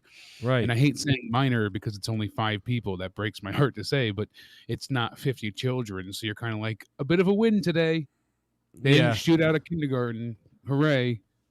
Yeah, kind of crazy that that's the case. But listen, speaking of that, look at this. We're live from the NBA on NBC, and this retro look we have going today. It's the year 2022 as the NBA season begins, and we're going to begin it today as the Los Angeles, LA battle for supremacy here in California.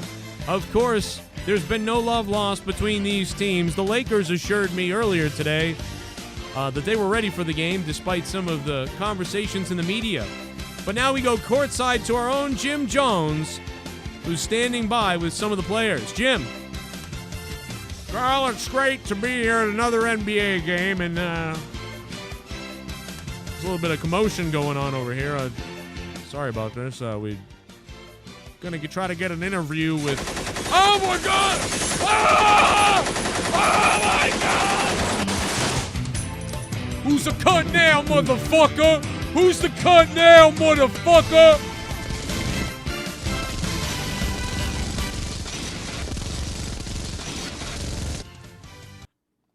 Oh, my God! Cut back to Mike in the studio.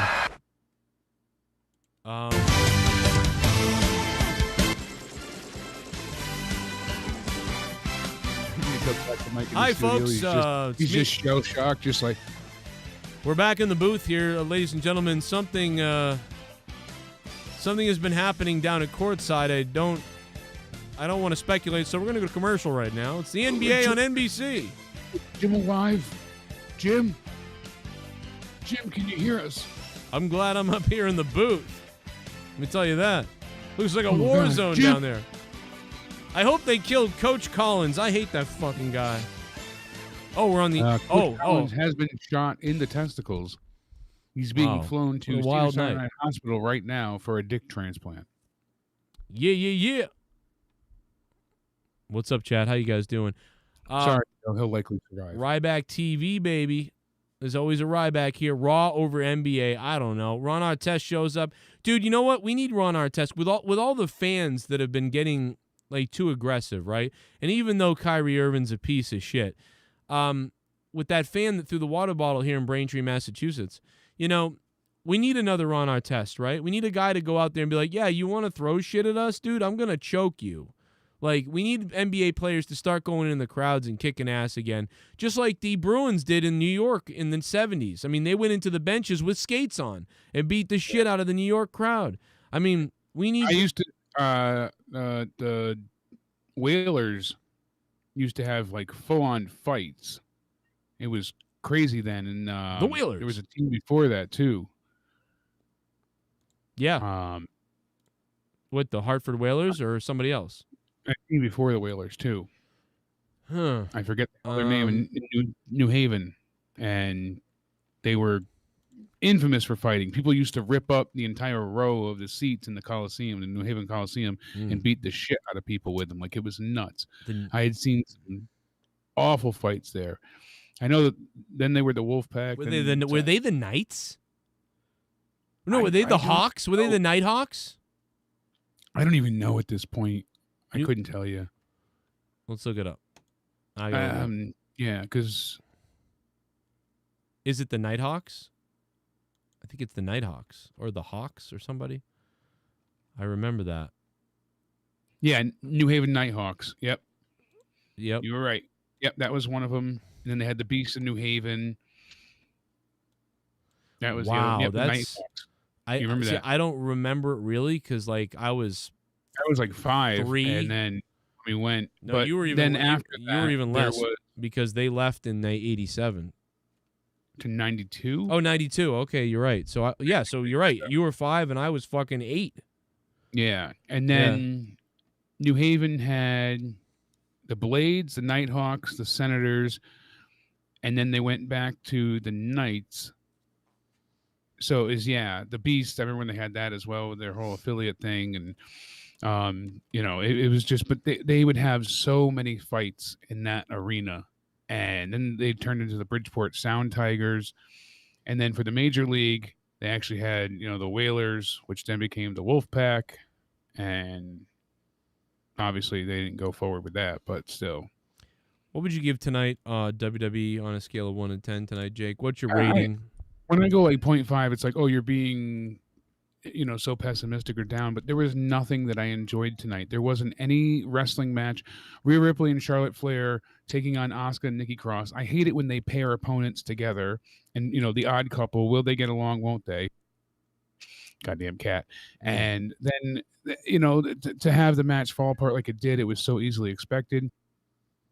Mansoor and Drew Gulak was pointless. Why not have a longer match? We know Mansoor can do it, so it'd be worthwhile. Right. Kofi Kingston then taking on Riddle because of what happened earlier in the night. Why would you have Riddle lose here? That was really bizarre. I know they're trying to tell a bit of a story, but for him going for the RKO, it led to, the Trouble in Paradise. It would have been a good moveset, but I wish he kicked out of it since he kicked out of so much the week before. I don't know why he couldn't now. And then the main event, obviously, with Alexa, was horrible. And I really liked the Fiend stuff at one point in time. I was a big proponent of his and a huge supporter. I give this a 0.5.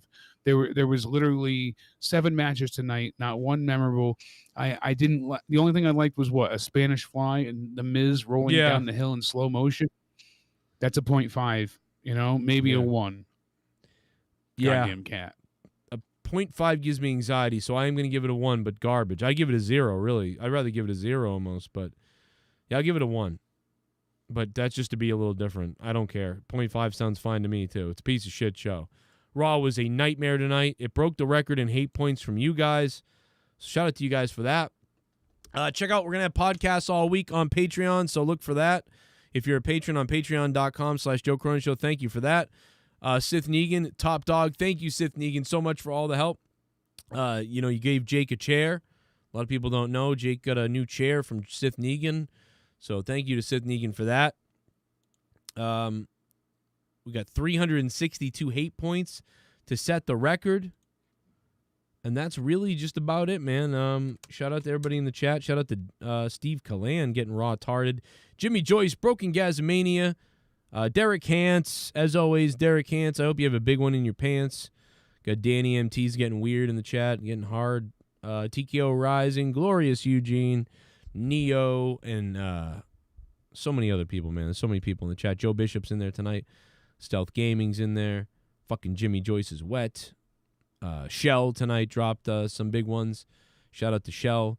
And everybody else, poor fucking people hating each other. Why do they do it? We'll never understand.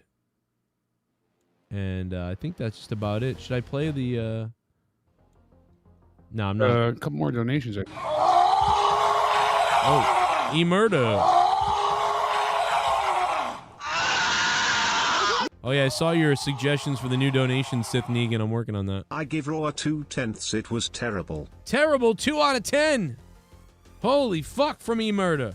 Yeah, that's low. I would have to give it a 1 because the more I go through, and it's not just there was another thing that I did. I did not entirely hate all of what Drew had to say. It was just stupid that they had the sword at the end of it. That was if they didn't have the sword. I'm bored by him. That was what ruined it.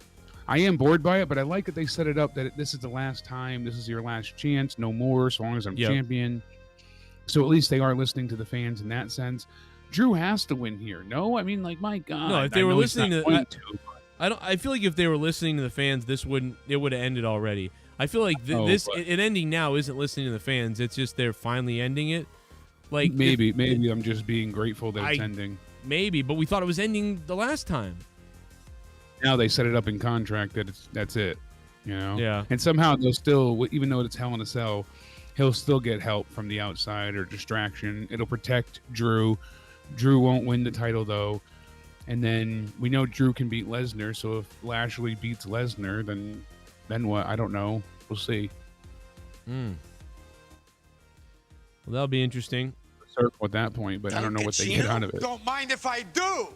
What's my name? Duncachino. It's a whole new game. Duncachino. You want creamy goodness? I'm your friend. Say hello to my chocolate blend. Your co-host is right about the writer Joe. Search up on YouTube TED Talk. Alec is trash. Lady is crazy. Search up what on it? Ick. Alec is trash. Is that her name? Alec? What censored him? All dick is trash. This is her. She has 1.6 thousand views 4 years ago, and it's the #1 What's her result name? when you search. It's Dead Ass. That's the channel. What? But it says TED Talk. All dick is trash. And she talks about hating men. Oh, that's lovely. Wait, this is the girl who WWE signed? This is the one that just got hired by WWE. Yes.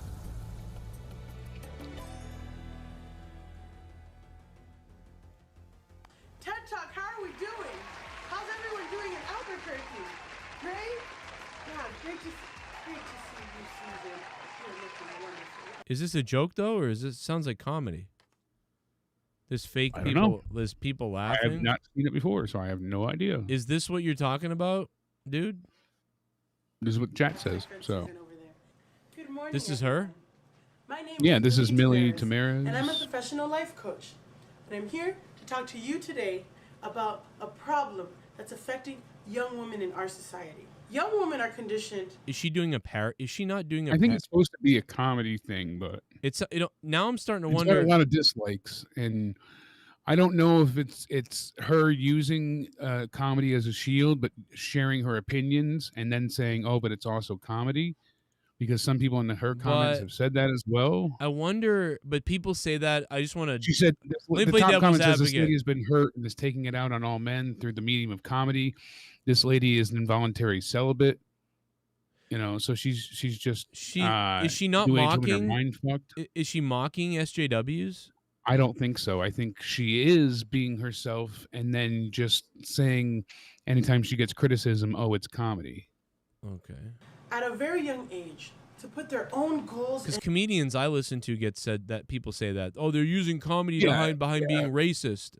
No, I know, but apparently every time she defends herself, she says it's just comedy, but then she's sharing her real opinions. So And dreams on hold in pursuit It'd of a still man. just not be and funny in fear of either. dying alone, we Right now it as seems women pretty shit, tolerate a regard- lot of stuff we really should not be.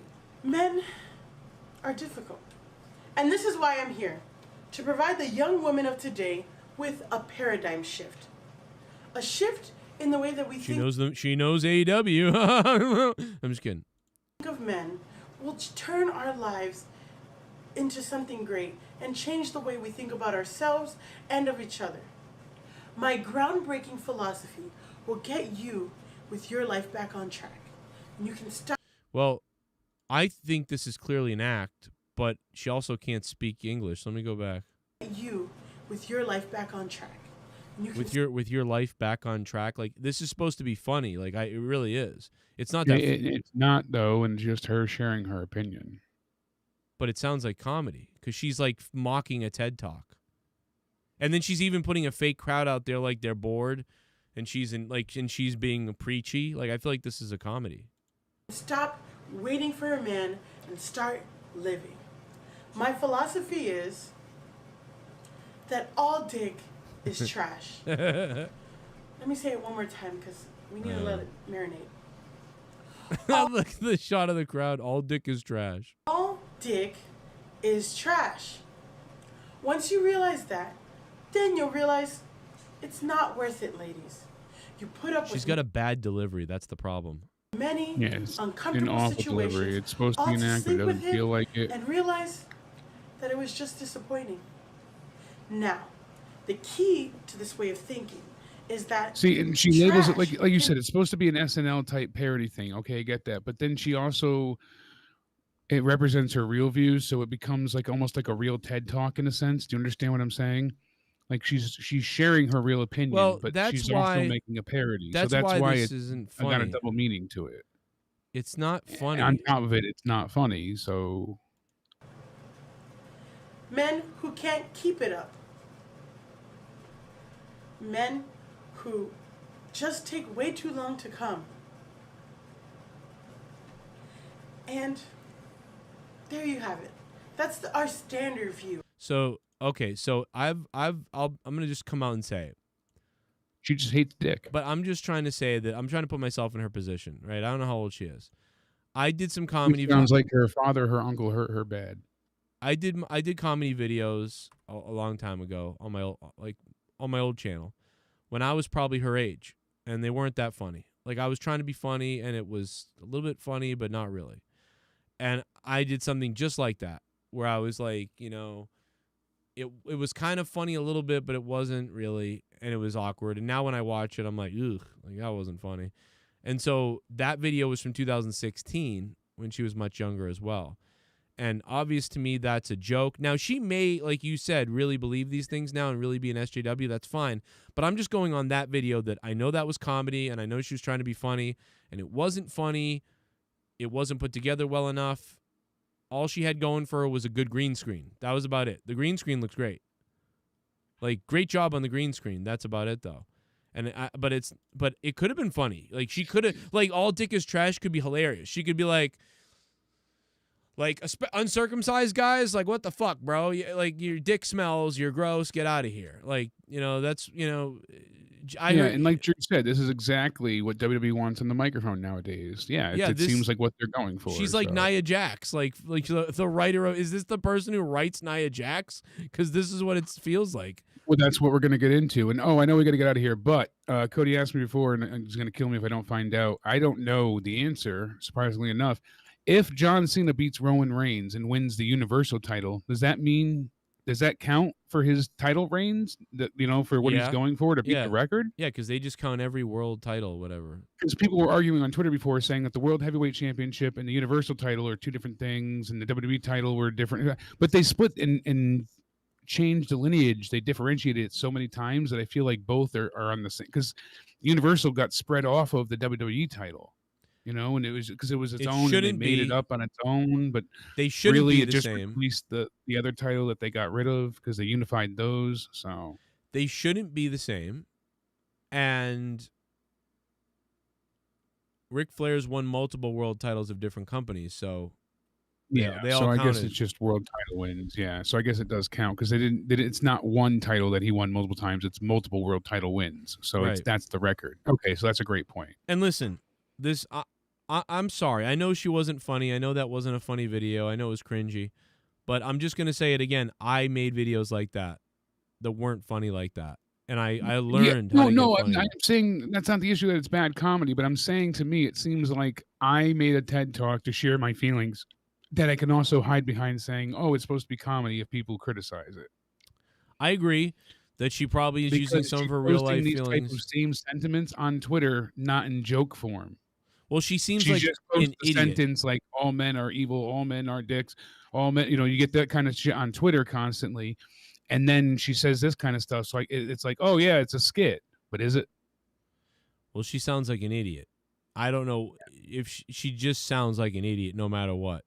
She's a bad person, it sounds like. But I don't know. But she also just see. It's hard to tell with her because her comedy's so bad. It could be comedy.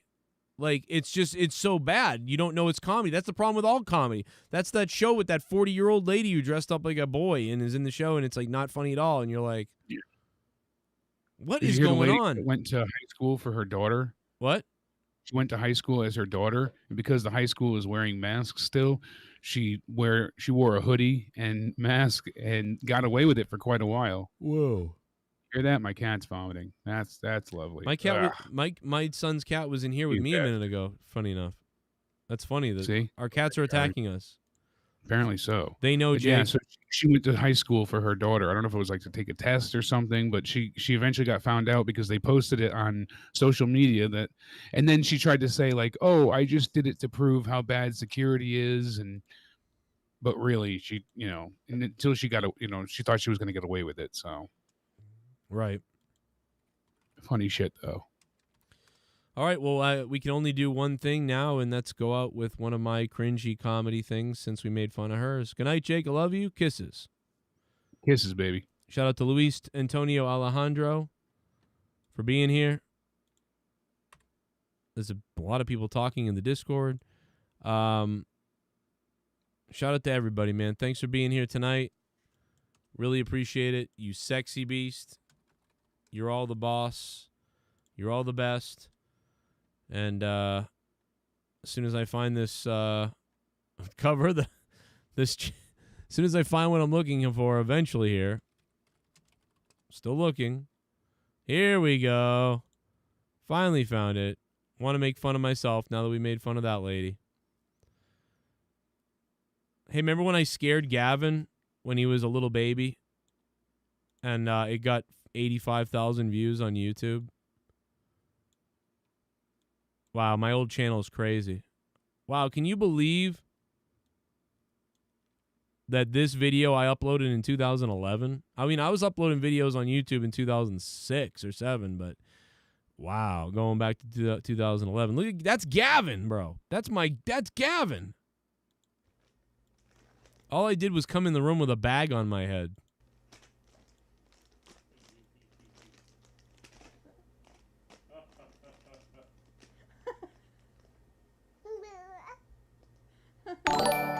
Adorable. Ryback, thank you for subbing, Ryback. What's up, Ryback? OTS fam. There's Melly.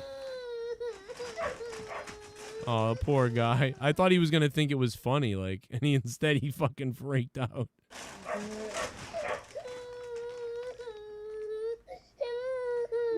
Oh, poor guy. I had to take it off and be like, look, it's me. And he's like, oh, it's you. It's okay, it's you. He was so happy when he found out it was me. He was like, oh, okay, it's Dad. Oh, my God. Poor guy. Let's see. Where is one of my... As we made fun of this lady's cringy old comedy, so we can make fun of my... Yes, let's make fun of my old cringy comedy from 2011. So we're going back 10 years ago. Hers is about 10 years ago. Man, I barely got any sleep last night, but I have to get up. I got that report due at work today. Plus, I have to pick up my dad from the airport. Oh, God, those lights are bright. I hate work. I hate my dad. I just want to go back to sleep. I wish there was something... Wait a minute. Hey there, big boy. Didn't get enough sleep? Don't want to get up? No problem. From the makers of 5-Hour Energy comes Fuck It. Fuck it. Oh, that kind of tastes nice. In fact, it kind of feels like... Oh. If you've ever had a prior engagement, a responsibility, or a chore that you need to do, remember, you can always say, fuck it. Guaranteed to knock you out for 8 hours straight. Fuck It attacks your nervous system, putting your body in a fuck it-induced coma for up to 8 hours.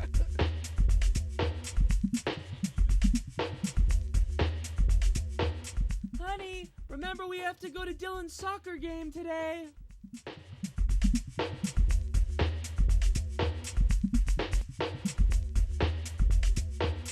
Side effects include trouble getting erections, becoming homeless, people raping you while asleep because it's kind of like a roofie but not really, and possibly never waking up again, or in other words, death.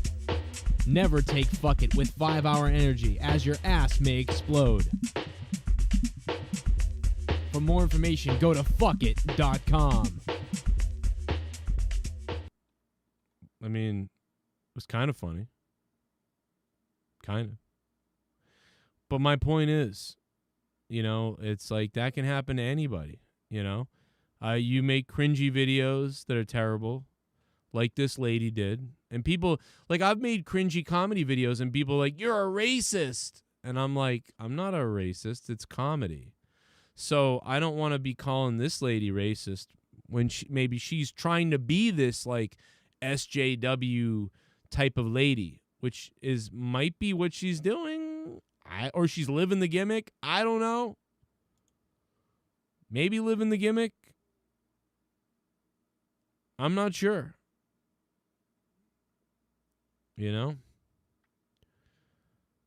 So it's one of those things where it's like, you know, I've done things too that are stupid as hell. And people would have thought things about me. My rejected dating on demand videos, kind of cringe, right? Kind of cringe. I mean, this is the year 2008. This is the year 2008.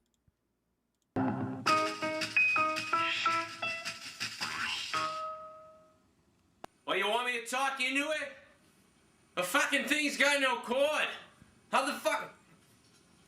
Oh, it's wireless? How's everybody doing out there in the dating world? Dating on demand is here. So that was the best on your old cable box.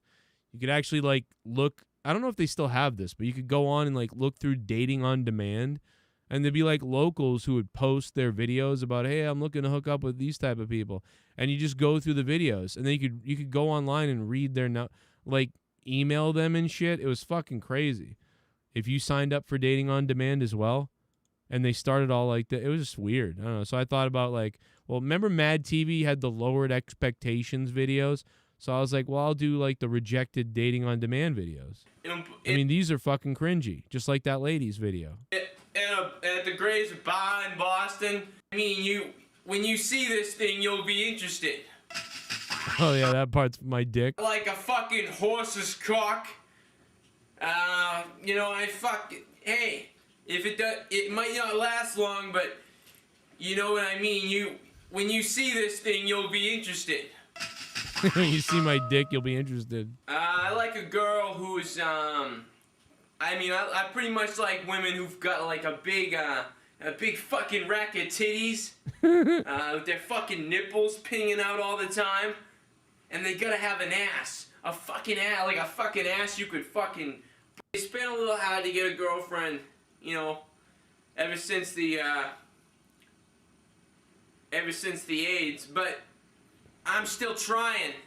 And I'm glad on demand, dating Patriots, the fucking Bruins, the Celtics. We're gonna go to every fucking team. We're gonna go to the fucking titty bar. We're gonna go everywhere, honey. You want a fucking real man, come over here to Donnie. Come down and talk to Donnie.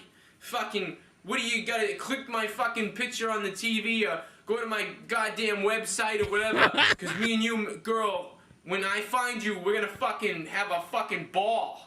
Wait till you fucking see. Wait till you see what fucking happens with me and you. Oh, sweetheart, it's gonna be like you're fucking back in high school. I'm fucking nailing you like that. Fucking nailing you. Fucking nailing you.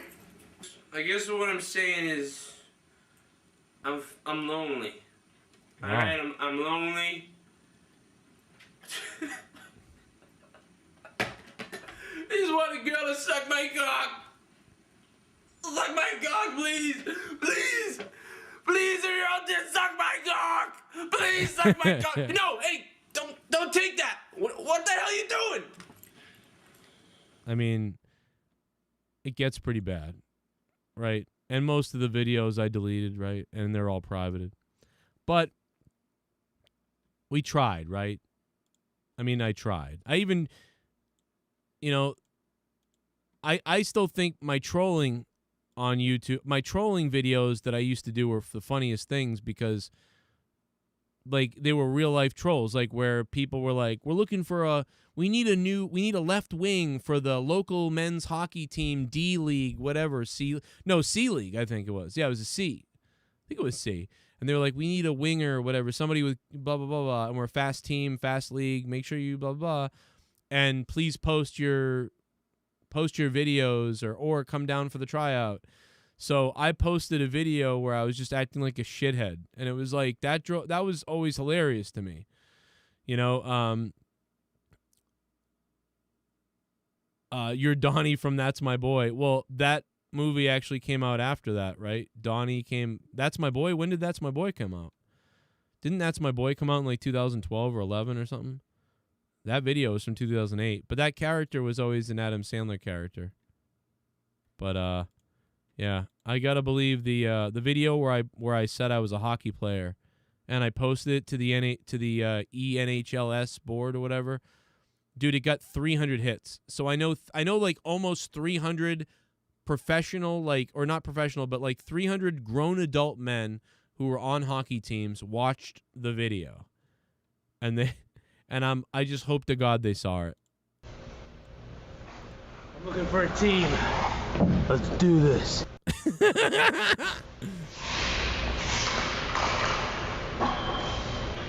I fucked up because I hit the post. I mean, this is funny. That they watch this, and I'm like, oh, and I was falling and hitting the boards and diving, and, you know, that cracked me up that, like, people looking for a player saw this.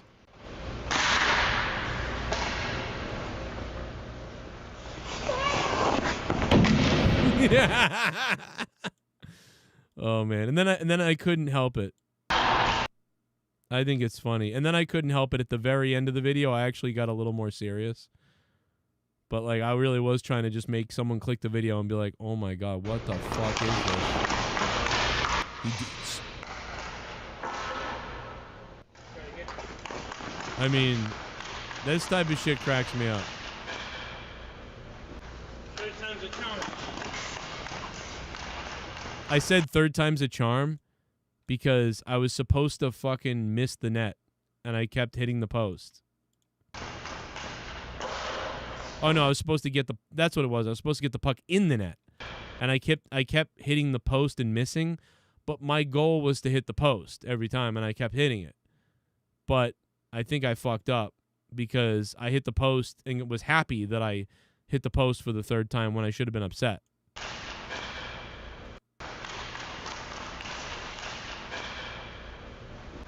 Third time's a charm.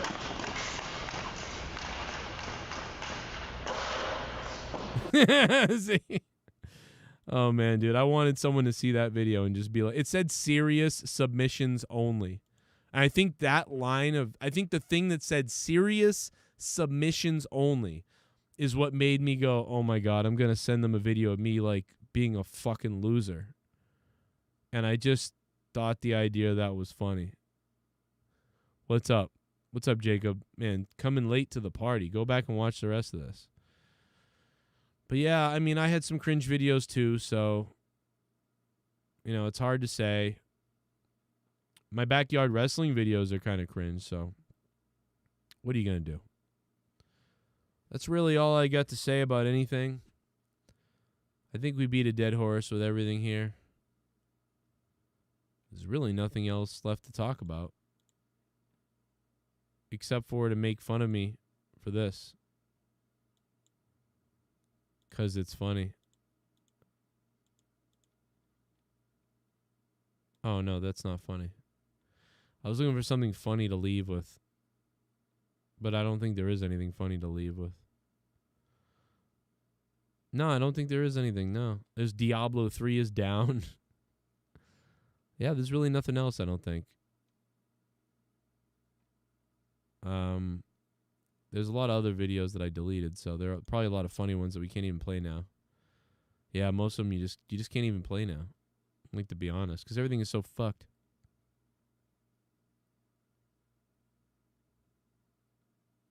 I don't know. What do you guys think? 362 hate points, man. Raw got destroyed tonight. All right. We out of here. I should end with a song. I don't know what song, though. We gotta go out with something.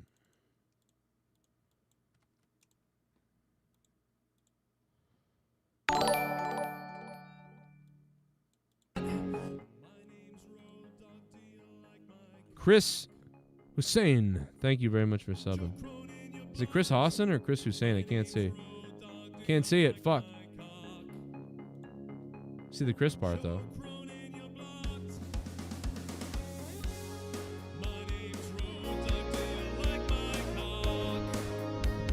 I'm tired. I'm really tired. Do you like my cock?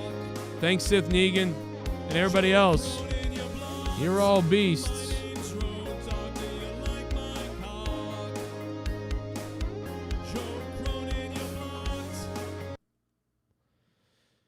Oh boy, we gotta find a song to go out on.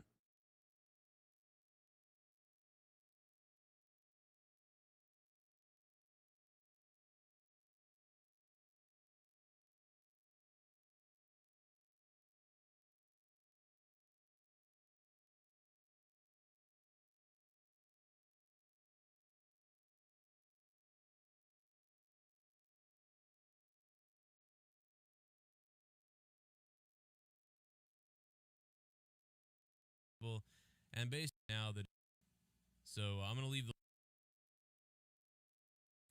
Oh man.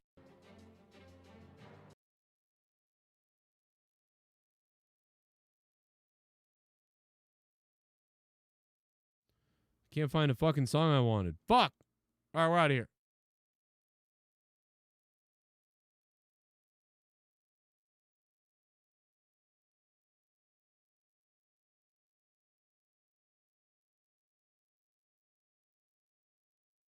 All right, I couldn't find the song I wanted. Well, Sith Negan wants Fire and Flame. Okay, Sith Negan, you get Fire and Flame. Here you go.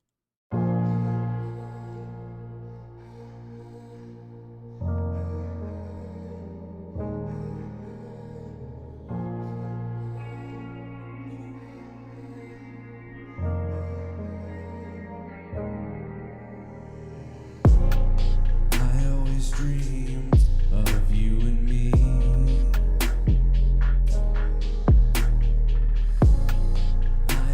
Dreamed of what couldn't be. And I always lied to myself every night. Without you I cannot fly. I always lied to myself every night.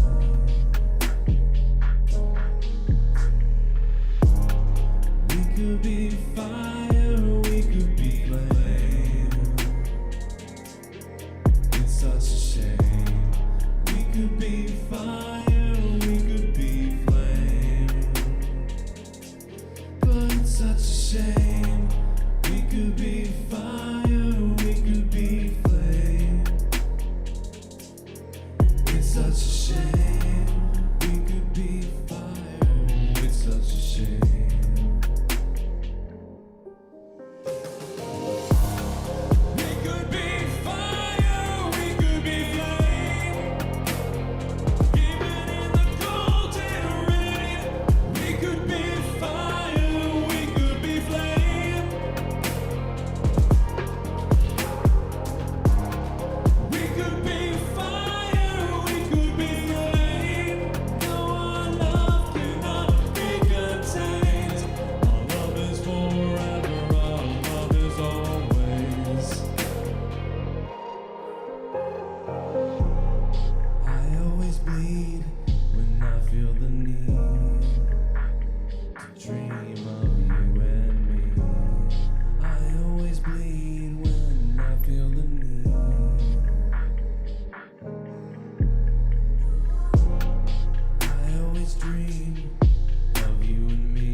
fire, we could be flame.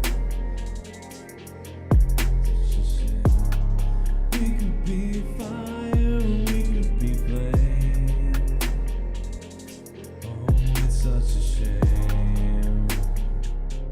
And I feel the pain.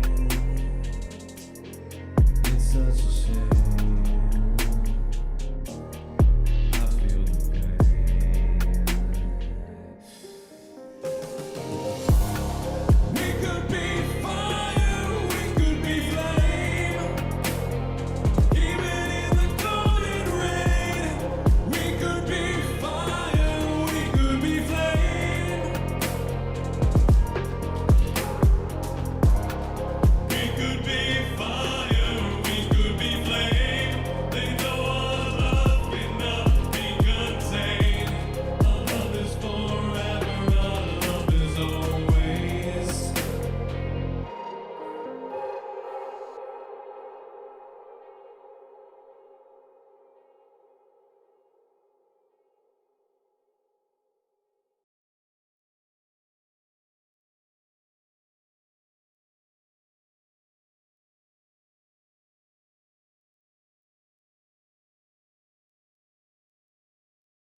Don't you do that to me, Johnny. Don't you dare do that to me, Johnny. Don't you dare do that to me, Johnny, in the chat. You don't like all the recorded songs? You can hear them all on Patreon. A rhyme, kind of. Patreon.com/Joe Cronin Show. You can hear all the songs on Patreon.com/Joe Cronin Show. Most of them are silly and funny. Some of them are serious. Most of them are silly and funny. Go to Patreon, download them all, save them all. Grundle. Or you can go to my website, joecroninshow.net, and hear the more serious ones. But really, there's over 100 funny songs on Patreon. Do you really want it?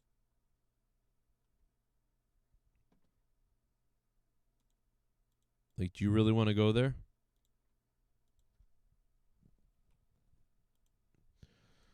You really want it?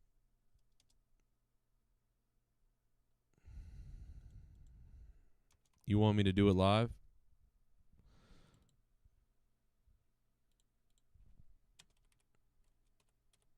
You want me to do the sad one live? Do you really want to do that? Is that really what you want? Is the sad one live? I mean, are you really asking for this? Because I don't know what you're thinking. Because you're a person that can be a little bit insane, to be honest. Let's be honest about how insane you can be, brother. And that's okay if you're a little bit insane. You know what I mean? Everybody likes a little insane, right? Let's get insane.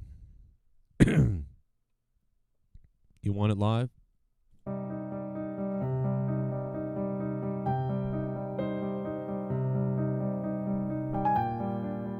Tony and Scott will know this one.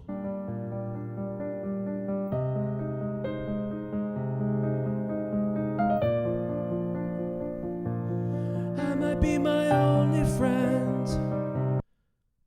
Oh, wait. Hold on a second. Hold on a second. Hold on a second. Let's do this right. Let's do this right. Let's do this right. You want to do this right. You want to fucking do this right. You want to do this right.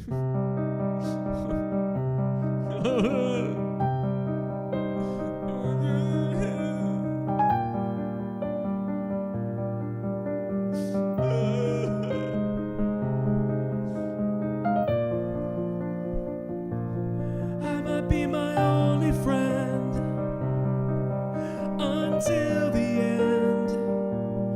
I might be my only friend until the end. I'm inside my head until I am dead. I'm the only one around, even when I'm in the ground, remembering memories, but no one remembers me. I'm lying bruised again and broke, and I might be my only friend. I might be my only friend.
be my only friend, man. That's me. I'm gonna dox everyone.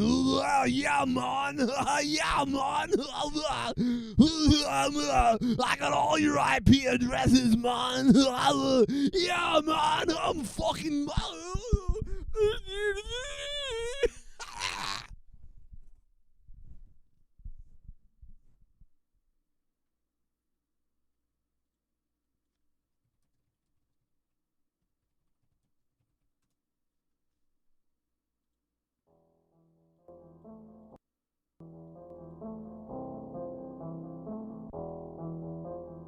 Zero B Beats.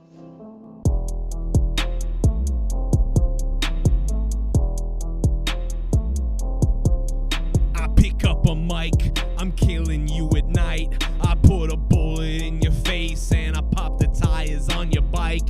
No end in sight to all the murder. I go crazy when I got a gun. Everyone bleeds. You'll be on your knees, and I'm gonna fucking steal all your weed. I might grow a motherfucking apple tree. Come back and pick the apples up. 1, 2, 3. Here I go. I'm searching out for your mom's puss. Searching out for your motherfucking mom's bush. Yeah, Ryback, you got some shit to say. Well, you gay. Shut the fuck up. Yeah, fuck you anyway. I'm a fucking mongoloid with a fucking steroid in my fucking anus, and I have no fucking penis. Look at my egghead. Should be dead from all the steroids that I put in my blood while I bled. Fuck me, CM wants me dead, but CM Punk's a Jew, and I hate on him too. Yeah, I'm a muscle freak, fuck you every week. I don't got a girlfriend, cause I am really gay, but that's okay. But I'm afraid to say what I am, so I'm angry every day. Finish it, finish it, finish it, shell shock. Finish it, shell shock. Finish it, shell shock. Suck my cock. I'm just doing a voice, it's not really Ryback.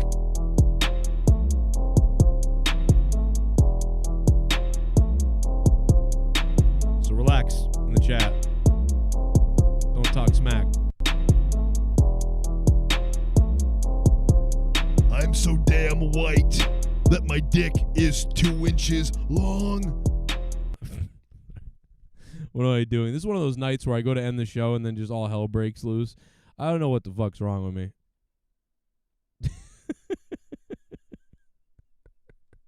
Fucking Ryback. It's the Ryback rap. It's the Ryback rap. Rap.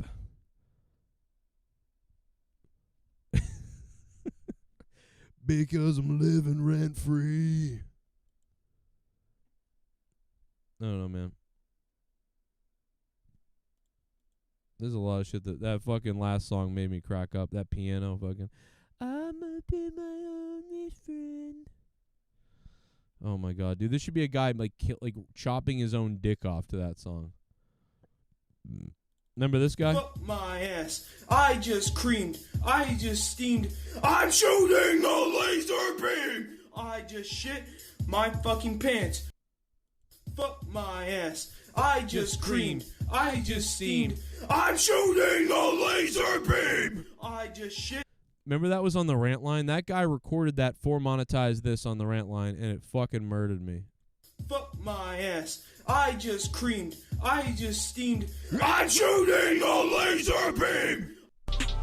It's the Ryback rap. Don't talk back. If you do, yeah, your head will go splat. It's the Ryback rap. Finish it, shell shock.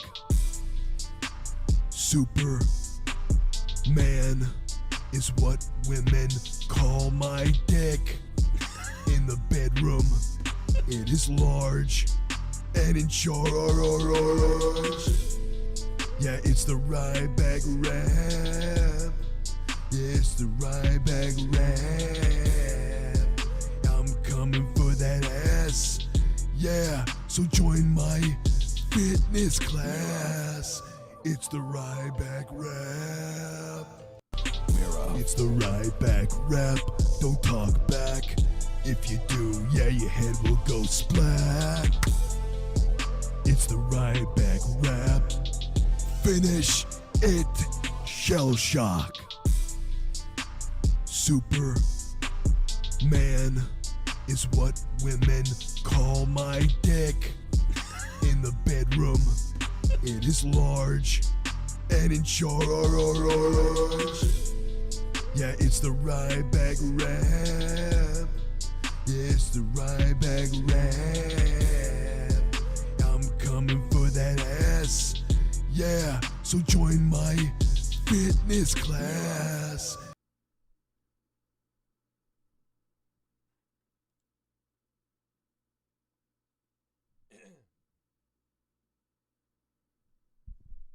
We really should be off the air by now. How are there still 230 people in here? Like, what are we doing with our lives at this point? You know? I don't know. I'm a disappointing dad, I know that. So join my fitness class. It's the Ryback rap. Get off the air. Get off the fucking air. Get off the fucking air. Get off the air right now. Get off the air right now. You gotta get off the air. You gotta get off the air. Let's get off the air. Let's get off the air. Let's make fun of Leah because she's asleep right now. Leah's asleep. Leah's asleep, so let's make fun of Leah because Leah's asleep. Leah's asleep. Leah's asleep. Let's make fun of Leah because Leah's asleep. Yo, Leah. Leah's asleep. Let's make fun of Leah because Leah's asleep. Leah is asleep, so let's make fun of her because she's not here anymore. Leah's asleep. Let's make fun of her because Leah's asleep. Look at her brushing her hair at the fair. Leah's asleep. Leah's asleep. Leah's asleep. Yeah, Leah's asleep. Look at her doing her hair at the fair. Leah's asleep. Leah's asleep. My wife is asleep. My wife's asleep. My wife is asleep. Let's make fun of her because she's asleep. Leah's asleep. No fucking music. No music. Fucking Leah's asleep. On your fucking buckets! Get out of the bathtub, buckets! Sorry. What up, Daryl Stoltz? Sith Negan! Somebody was tattling on you earlier, Sith Negan. Somebody was tattling on you to me that you're not allowed to be a mod somewhere else. Somebody said. I mean, they didn't say that, but that was funny. I said, he's just doing the right thing. What up, Daryl? Sith Negan! Ladies and gentlemen, about to come down the aisle, Sith Negan! Daryl Stoltz. He's wet. Oh my God. It's me and Leah at SmackDown. That's right. We'll relive the days when Joe Cronin was given tickets to WWE, but now they hate his guts. Look at the guy behind Leah staring at the camera with a weird look on his face, like hee. And this is the point. One of the guys in the back tried to assault us, but it didn't happen because look at his face. He knows the camera's on. He knows he's in a video, but little did he know he'd be on YouTube in front of hundreds of people 3 years later. That he'd be on YouTube in front of hundreds of people with a funny guy behind him with a baseball cap, all happy to be a Red Sox fan. Meanwhile, this guy thought to himself, who are these ghost motherfuckers in front of me? James Michael, thanks for subbing to the channel, James. What's going on? You sexy ferret! You sexy ferret! Welcome to the Joe Cronin Show! Nah! That's what we do here. We scream at shit. We scream in the mic. That's what we do here. Motherfucker. I'm on my mind. Daryl Stoltz. Sith Negan. Let's relive the time when Matt Hardy told me I would be able to sample the TNA talent manager's flavor. That's right. The time that I said that I wanted to suck off Eric Barnes from Impact Wrestling and make him come. And then the great Matt Hardy said, Brother Cronin, I hope you sample Mr. Barnes' flavor. I hope you enjoy sampling Brother Barnes' flavors. Like, how fucking gross is it that I made a video about making this guy fucking, letting me fucking taste his cum? And then Matt Hardy responds by saying, I hope you enjoy sampling Mr. Barnes' flavor. Like, I mean, that is the fucking greatest thing ever. And that's why Matt Hardy's fucking hilarious and should go back to being broken. Because when you get a fan or a guy who makes a video about wanting to taste the cum of the talent relations guy at Impact Wrestling, and then their top wrestler at the time tweets you your video and says, I hope you enjoy sampling his flavor. I mean, it doesn't get any fucking better than that. Any fucking better than that. And let's not forget the time that I got to hang out with some of you guys who listen to the show, and we all look completely bored in the picture. Like, we're all smiling and hugging and high-fiving, like, oh, my God, Joe, Cronin, fuck, holy shit. And I'm like, wow, you guys are awesome. And then we're all excited to see each other. And then all I can give is a weird thumbs up like this. Like, Like, you would think we all hated each other. I'm giving a thumbs up like, yep, taking a photo with you guys. And you guys are like just staring at the camera like it's school pictures. You know what I mean? But right before this, we were smiling and high-fiving, and we're like, wow, cool, man. Good to meet you, finally. And we're having a great time. But then in this photo, I look like I hate my life. So why? Why is it that I look like I hate my life and that I want to burn myself alive? And why do you guys look so kind of depressed when we were all smiling? And we were so happy, in fact, that you said, hey, can we get a picture? Can someone take a picture for us? And we're like, yeah, cool, let's do that. I'll take a picture with you guys. Cool. Cool, awesome. And then we all look like stone-faced in the picture. Why did we do that? Why did we go through the hassle of grabbing some stranger because you guys wanted to take a picture with me, and I was excited to do it, and then we did it, but yet we all look fucking retarded. Like, we look all upset. Why do we all look this upset when we're excited to take a picture together? I don't understand it. What the fuck is going on? This looks like a high school picture.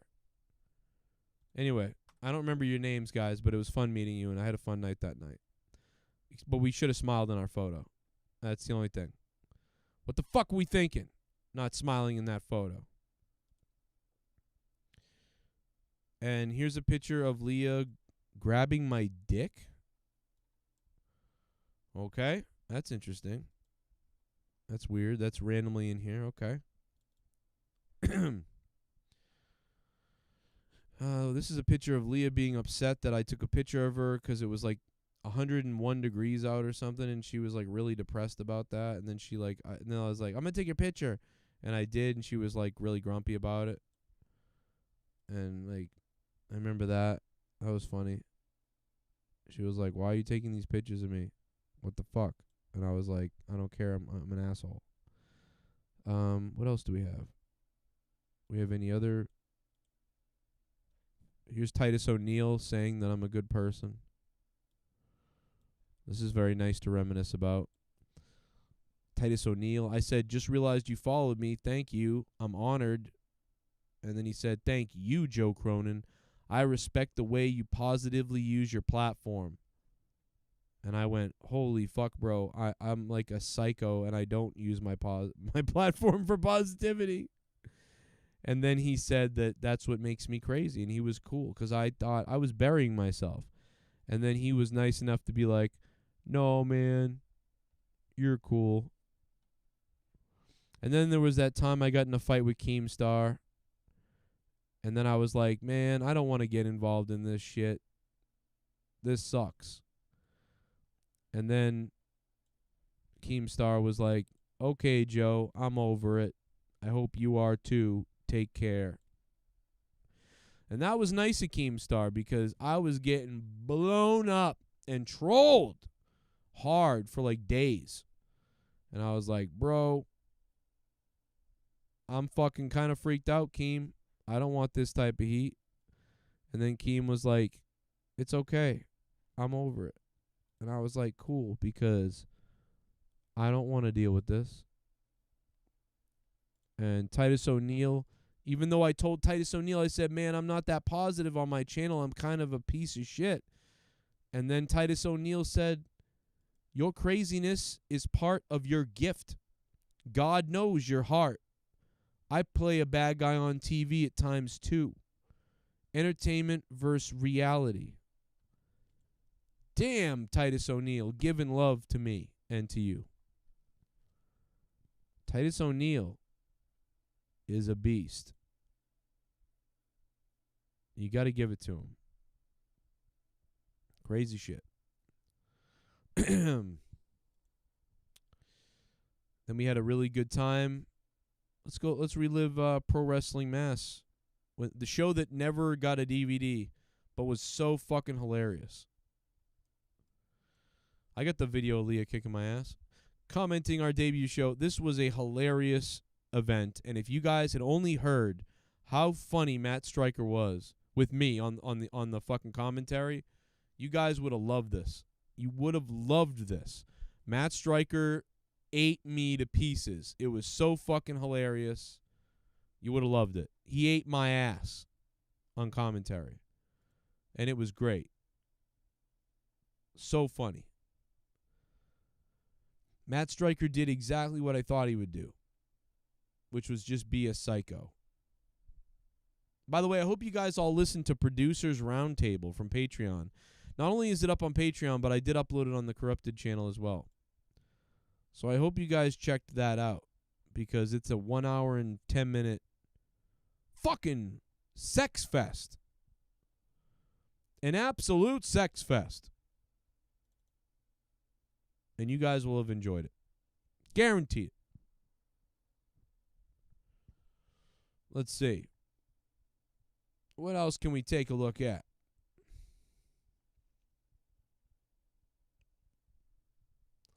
I don't know.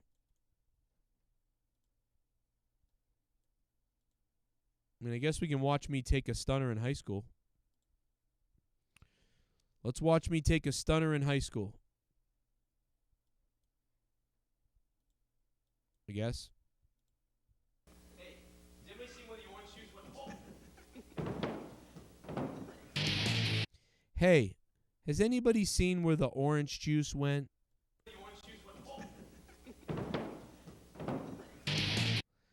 I mean, you know, people wonder all the time, where's the orange juice? It's a normal fucking question to ask when you walk into a room.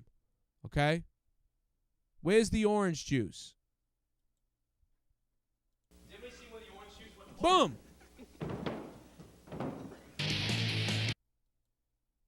What up? And shout out to Sith Negan for being the top dog tonight. What's up, Daryl?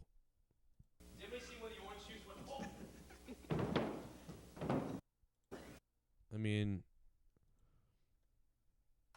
has anyone seen where the orange juice went? Interesting.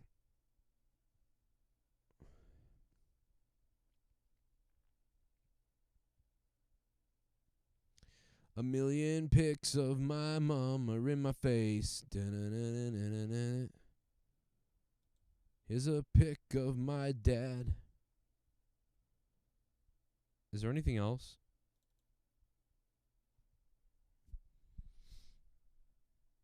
Anything else weird to show you that I can reminisce about while we're sitting here?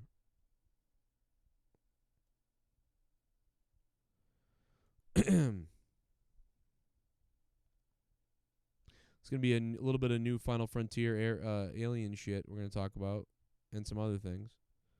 People asked about that. That's coming up. I should have ended the show an hour ago. But here I am. Still going. Still going, motherfuckers. What up? What are you going to do about it? Nothing. What are you going to do about it? Fucking nothing. Fucking nothing. You're not going to do nothing about it. Oh, yeah. You want to be a patron of the Joe Cronin Show? Then you better get your ass Spelunker self up in here.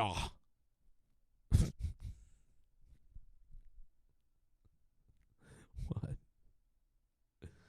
What the fuck are we doing right now? New England All-Star Wrestling debuts on iPay-Per-View Friday night, November 20th. New England favorite Teddy Goods meets Brian Pillman Jr. in a junior heavyweight division showdown. New England All-Star Wrestling champion Endgame Paul Jourdain defends his title against the You guys want to see it? All right, here you go. Here's my promo. Get it on, baby. Get it on! New England All-Star Wrestling debuts on iPay-Per-View Friday night, November 20th. New England favorite Teddy Goods meets Brian Pillman Jr. in a junior heavyweight division showdown. New England All-Star Wrestling champion Endgame Paul Jourdain defends his title against the freak beast Nick Camarado. Plus a special 10-man gauntlet and much more. Don't miss New England All-Star Wrestling live on iPay-Per-View, streaming Friday night, November 20th. For more information, visit TitleMatchNetwork.com. Hey, you know what? Nick Camarado, he just bled to death almost on AEW the other night. Funny. Yeah.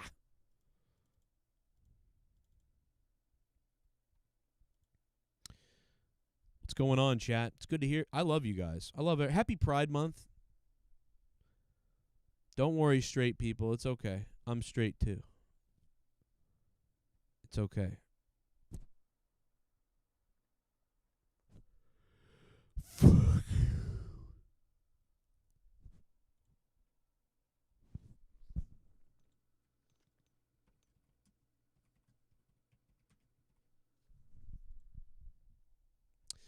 Where's Famous B been? I talked to him a little while back, but it has been a while since I've talked to him. I miss you, Famous B. Where you been, brother?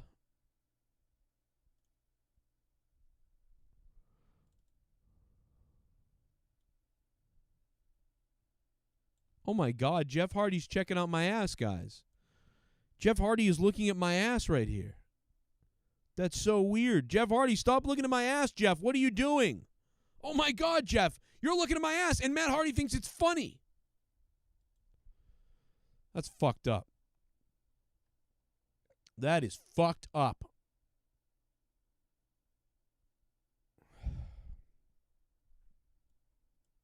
Leah, wake up!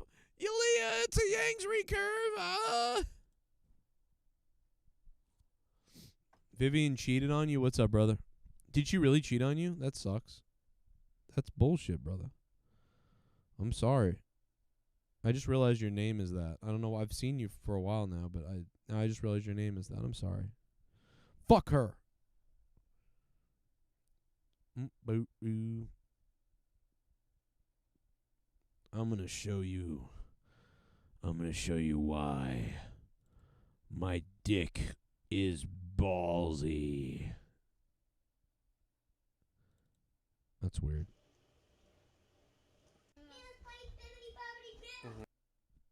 That was like me and my family. I thought that was a wrestling video. I see the things you said about my moms.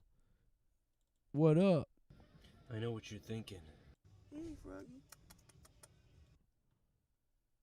That sounded creepy. What's up with that? What's up with that? What's up with that? I'm gonna come over your mom's house.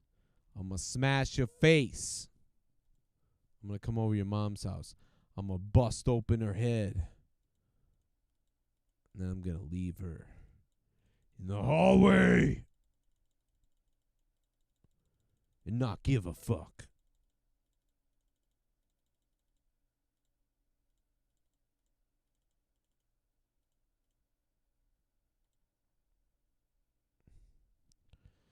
I'm in a weird mood right now, I gotta be honest. This is weird.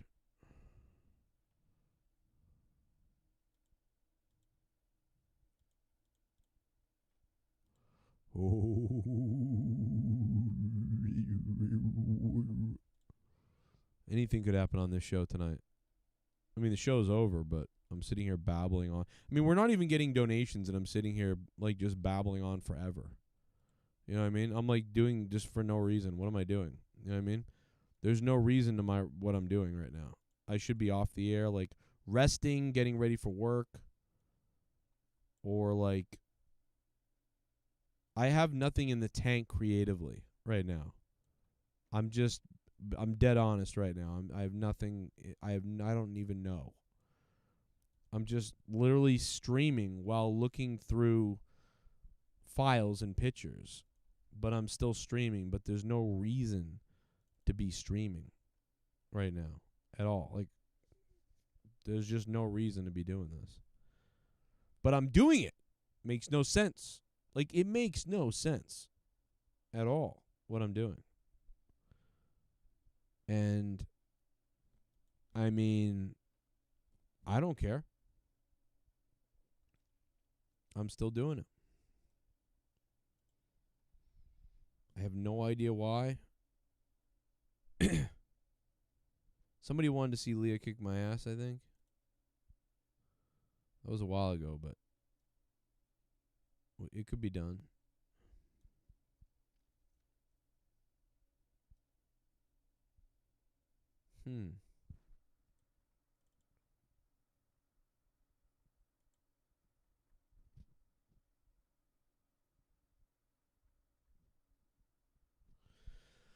Talking DMT with Jesse, that could be a good podcast to pull up. I see that here. That could be pretty good. Me and Jesse had some really good After Darks last year and a couple years ago. Hard to believe it was a year or two ago now that After Dark aired. Kind of crazy. Wow. That's really crazy to think it's that far, like, long ago. Like, seriously. Wow.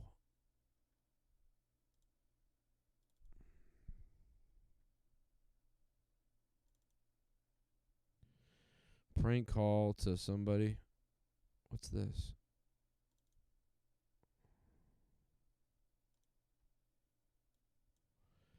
These are old sound waves.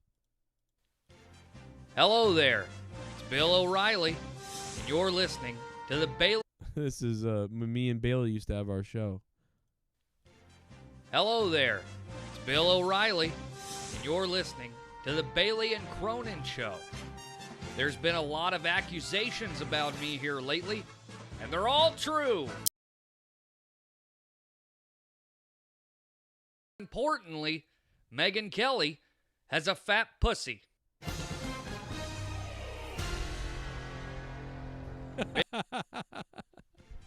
Hello there. It's Bill O'Reilly, and you're listening to the Bailey and Cronin show. There's been a lot of accusations about me here lately, and they're all true. I did indeed touch those women, but more importantly, Megyn Kelly has a fat pussy. Been there, smelt that. Didn't sound anything like Bill O'Reilly, but it was hilarious. You know? Yeah, what's your problem? Shut my wife at the bottom of the pool. Okay, did you get her out of the pool yet? No, not yet. I want you to take her out of the pool right now, sir. I'm gonna take her. She's at the very deep end. I'm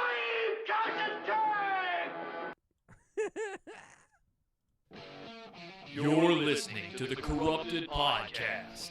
Featuring. That's funny. You're listening to another episode of Corrupted Podcast. Beefmeister approved. Oh, man. I got more clips. Who wants to go? Call the show. I'll fuck your ass! That's pretty funny. Money in. It's okay, ours. I have to mute my mic. I gotta mute. Oh my god, no, I'm like dying over here. It's gonna pick up on his mic. I know she's hearing Leah fucking. It's fucking it up. Horse she's turd. fucking hearing. She's hearing. Horse turd. Remember when I said that? Oh God. What's this? Oh God. Yeah, you called my fucking phone. It's Kathy Griffin, of course. I'm not here right now because I'm probably out getting fucked. Oh my God. Hell yeah. Oh my God, that was Beefy Mario. Does anybody remember Beefy Mario? Hell yeah. Oh my God. It is Pride Month. We got to play it. Oh my, it's George Tagay. And you're listening to the Corrupted Podcast. I love cock.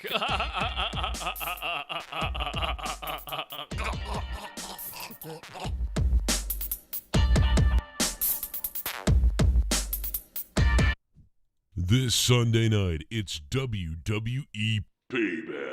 Let's hope it doesn't suck, or we might have to off ourselves. Roman Reigns looks to be strong against Braun Strowman. Stay right here on the Joe Cronin Show for all the coverage. Guys, I want to remind you that you get a free ebook, so use the... I don't know what that was. Some kind of commercial promo that I made? That was weird. Yeah!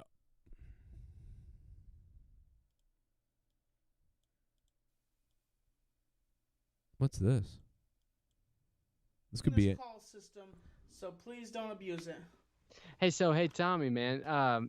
You know, I guess you could point out the fact again, if anyone wants to know who John Fears is, you've got an interview with him on your live channel, and you got an interview with him on this channel also. Tommy Talks, interviewing John Fears. But, you know, I want... Go ahead. SmackDown review, how you doing? Hey there, Tommy, calling to talk about SmackDown. Hey, who's this? From the chat. I thought it was a pretty good show. I'm a big fan of what Kevin Owens is doing nowadays. I think it's going to set up for a good fight at the pay-per-view with him and Shane. Also, James Worley's lying. He was in your apartment before this stream started. He's not actually in Tampa. Who is this again? This is Jim. Jim who? Jim. James Worley is lying. He's not in Tampa. He's in your apartment. He's in front of your green screen with his Dodgers. Tommy, you better go look around your apartment and see if he's telling the truth, man. What if he Wait a second. climbed this up is your Anthrit. he could have Hello, climbed up your Anthrit. apartment. I know that voice. This was the night when Tommy got banned from my show, and he got mad, and then everybody and their mother called to prank him. Bailey did, I did, random other people were doing it. Oh my God. I think it's going to set up for a good fight at he's in front of your green screen with his... Hi, Tommy. Well, I watched SmackDown tonight, and Tommy, did you like SmackDown as much as I like SmackDown tonight? I didn't get a chance to watch it, but I watched the ending. He was doing a SmackDown review in spite of me, just to do it because he was mad he was banned on my show. And he's doing a SmackDown review. He goes, I didn't get a chance to watch it, but I saw the ending, but I'm doing a review of it. Well, Tommy, first of all, I'm going to kill myself, Tommy. Wow, Tommy, man, you attract an eclectic bunch. The best one is whoever says, like, somebody goes, fuck Hamza's ass. That's why I saved this. I think you should think too much about. In my house, I thought that I think he's a terrible promo, and I was especially not fond of his promo with John Fears. People, quit. Tommy, you're asking for calls, so just be happy someone called. You. I will, Tommy. Tommy. I want to talk about Jinder Mahal tonight. Jinder. What about This might be me. This has to be me. Jinder Mahal? Jinder Mahal, did you see his promo, Tommy? Tommy, is Hamza coming over your house today, or is you over at Hamza's house over the reviews? No. Hamza's at his house and I'm at my house. Well, fuck Hamza in his fucking mouth. Say what? Say what? Say what? He basically said something very, very hateful towards you. Hey, well, tell him thanks for calling on the show, man. It's good to have callers. The show, huh? He recently. Well, fuck Hamza. What about Jinder Mahal? Jinder Mahal, did you see his promo, Tommy? My house. Tommy, is Hamza coming over your house today, or is you over at Hamza's house over the reviews? No. Hamza's at his house and I'm at my house. Well, fuck Hamza in his fucking mouth. Oh my god, dude. Oh my god, dude. Oh, fuck Hamza. Oh my god, bro. Basically, I am looking for, and I'm auditioning, a sidekick for a guest. Oh, that's me and Terry Reynolds doing our podcast together before she was like, oh, I can't do one with you. That's a wrestler. Let's interview that person. She was sweet. I like her. Ooh. You mind if I try one of each? Lovely jobblies. Delicious, madam. Ooh. You mind if I try one of each? Ooh. Yeah, I mean, that's the... I mean, We're gonna be getting some rain. Is that him burping? I know you don't, but you seem... I don't know what I called him. I don't know what Tommy was doing in that one. That's a 30-minute audio clip. That's pretty funny, though. Tommy was being funny. This is one where this is one where Ed's View actually just made a video. Ed's View, if I can find your rant line from 4 years ago, I think that's what this is. That's Tommy puking. Ooh.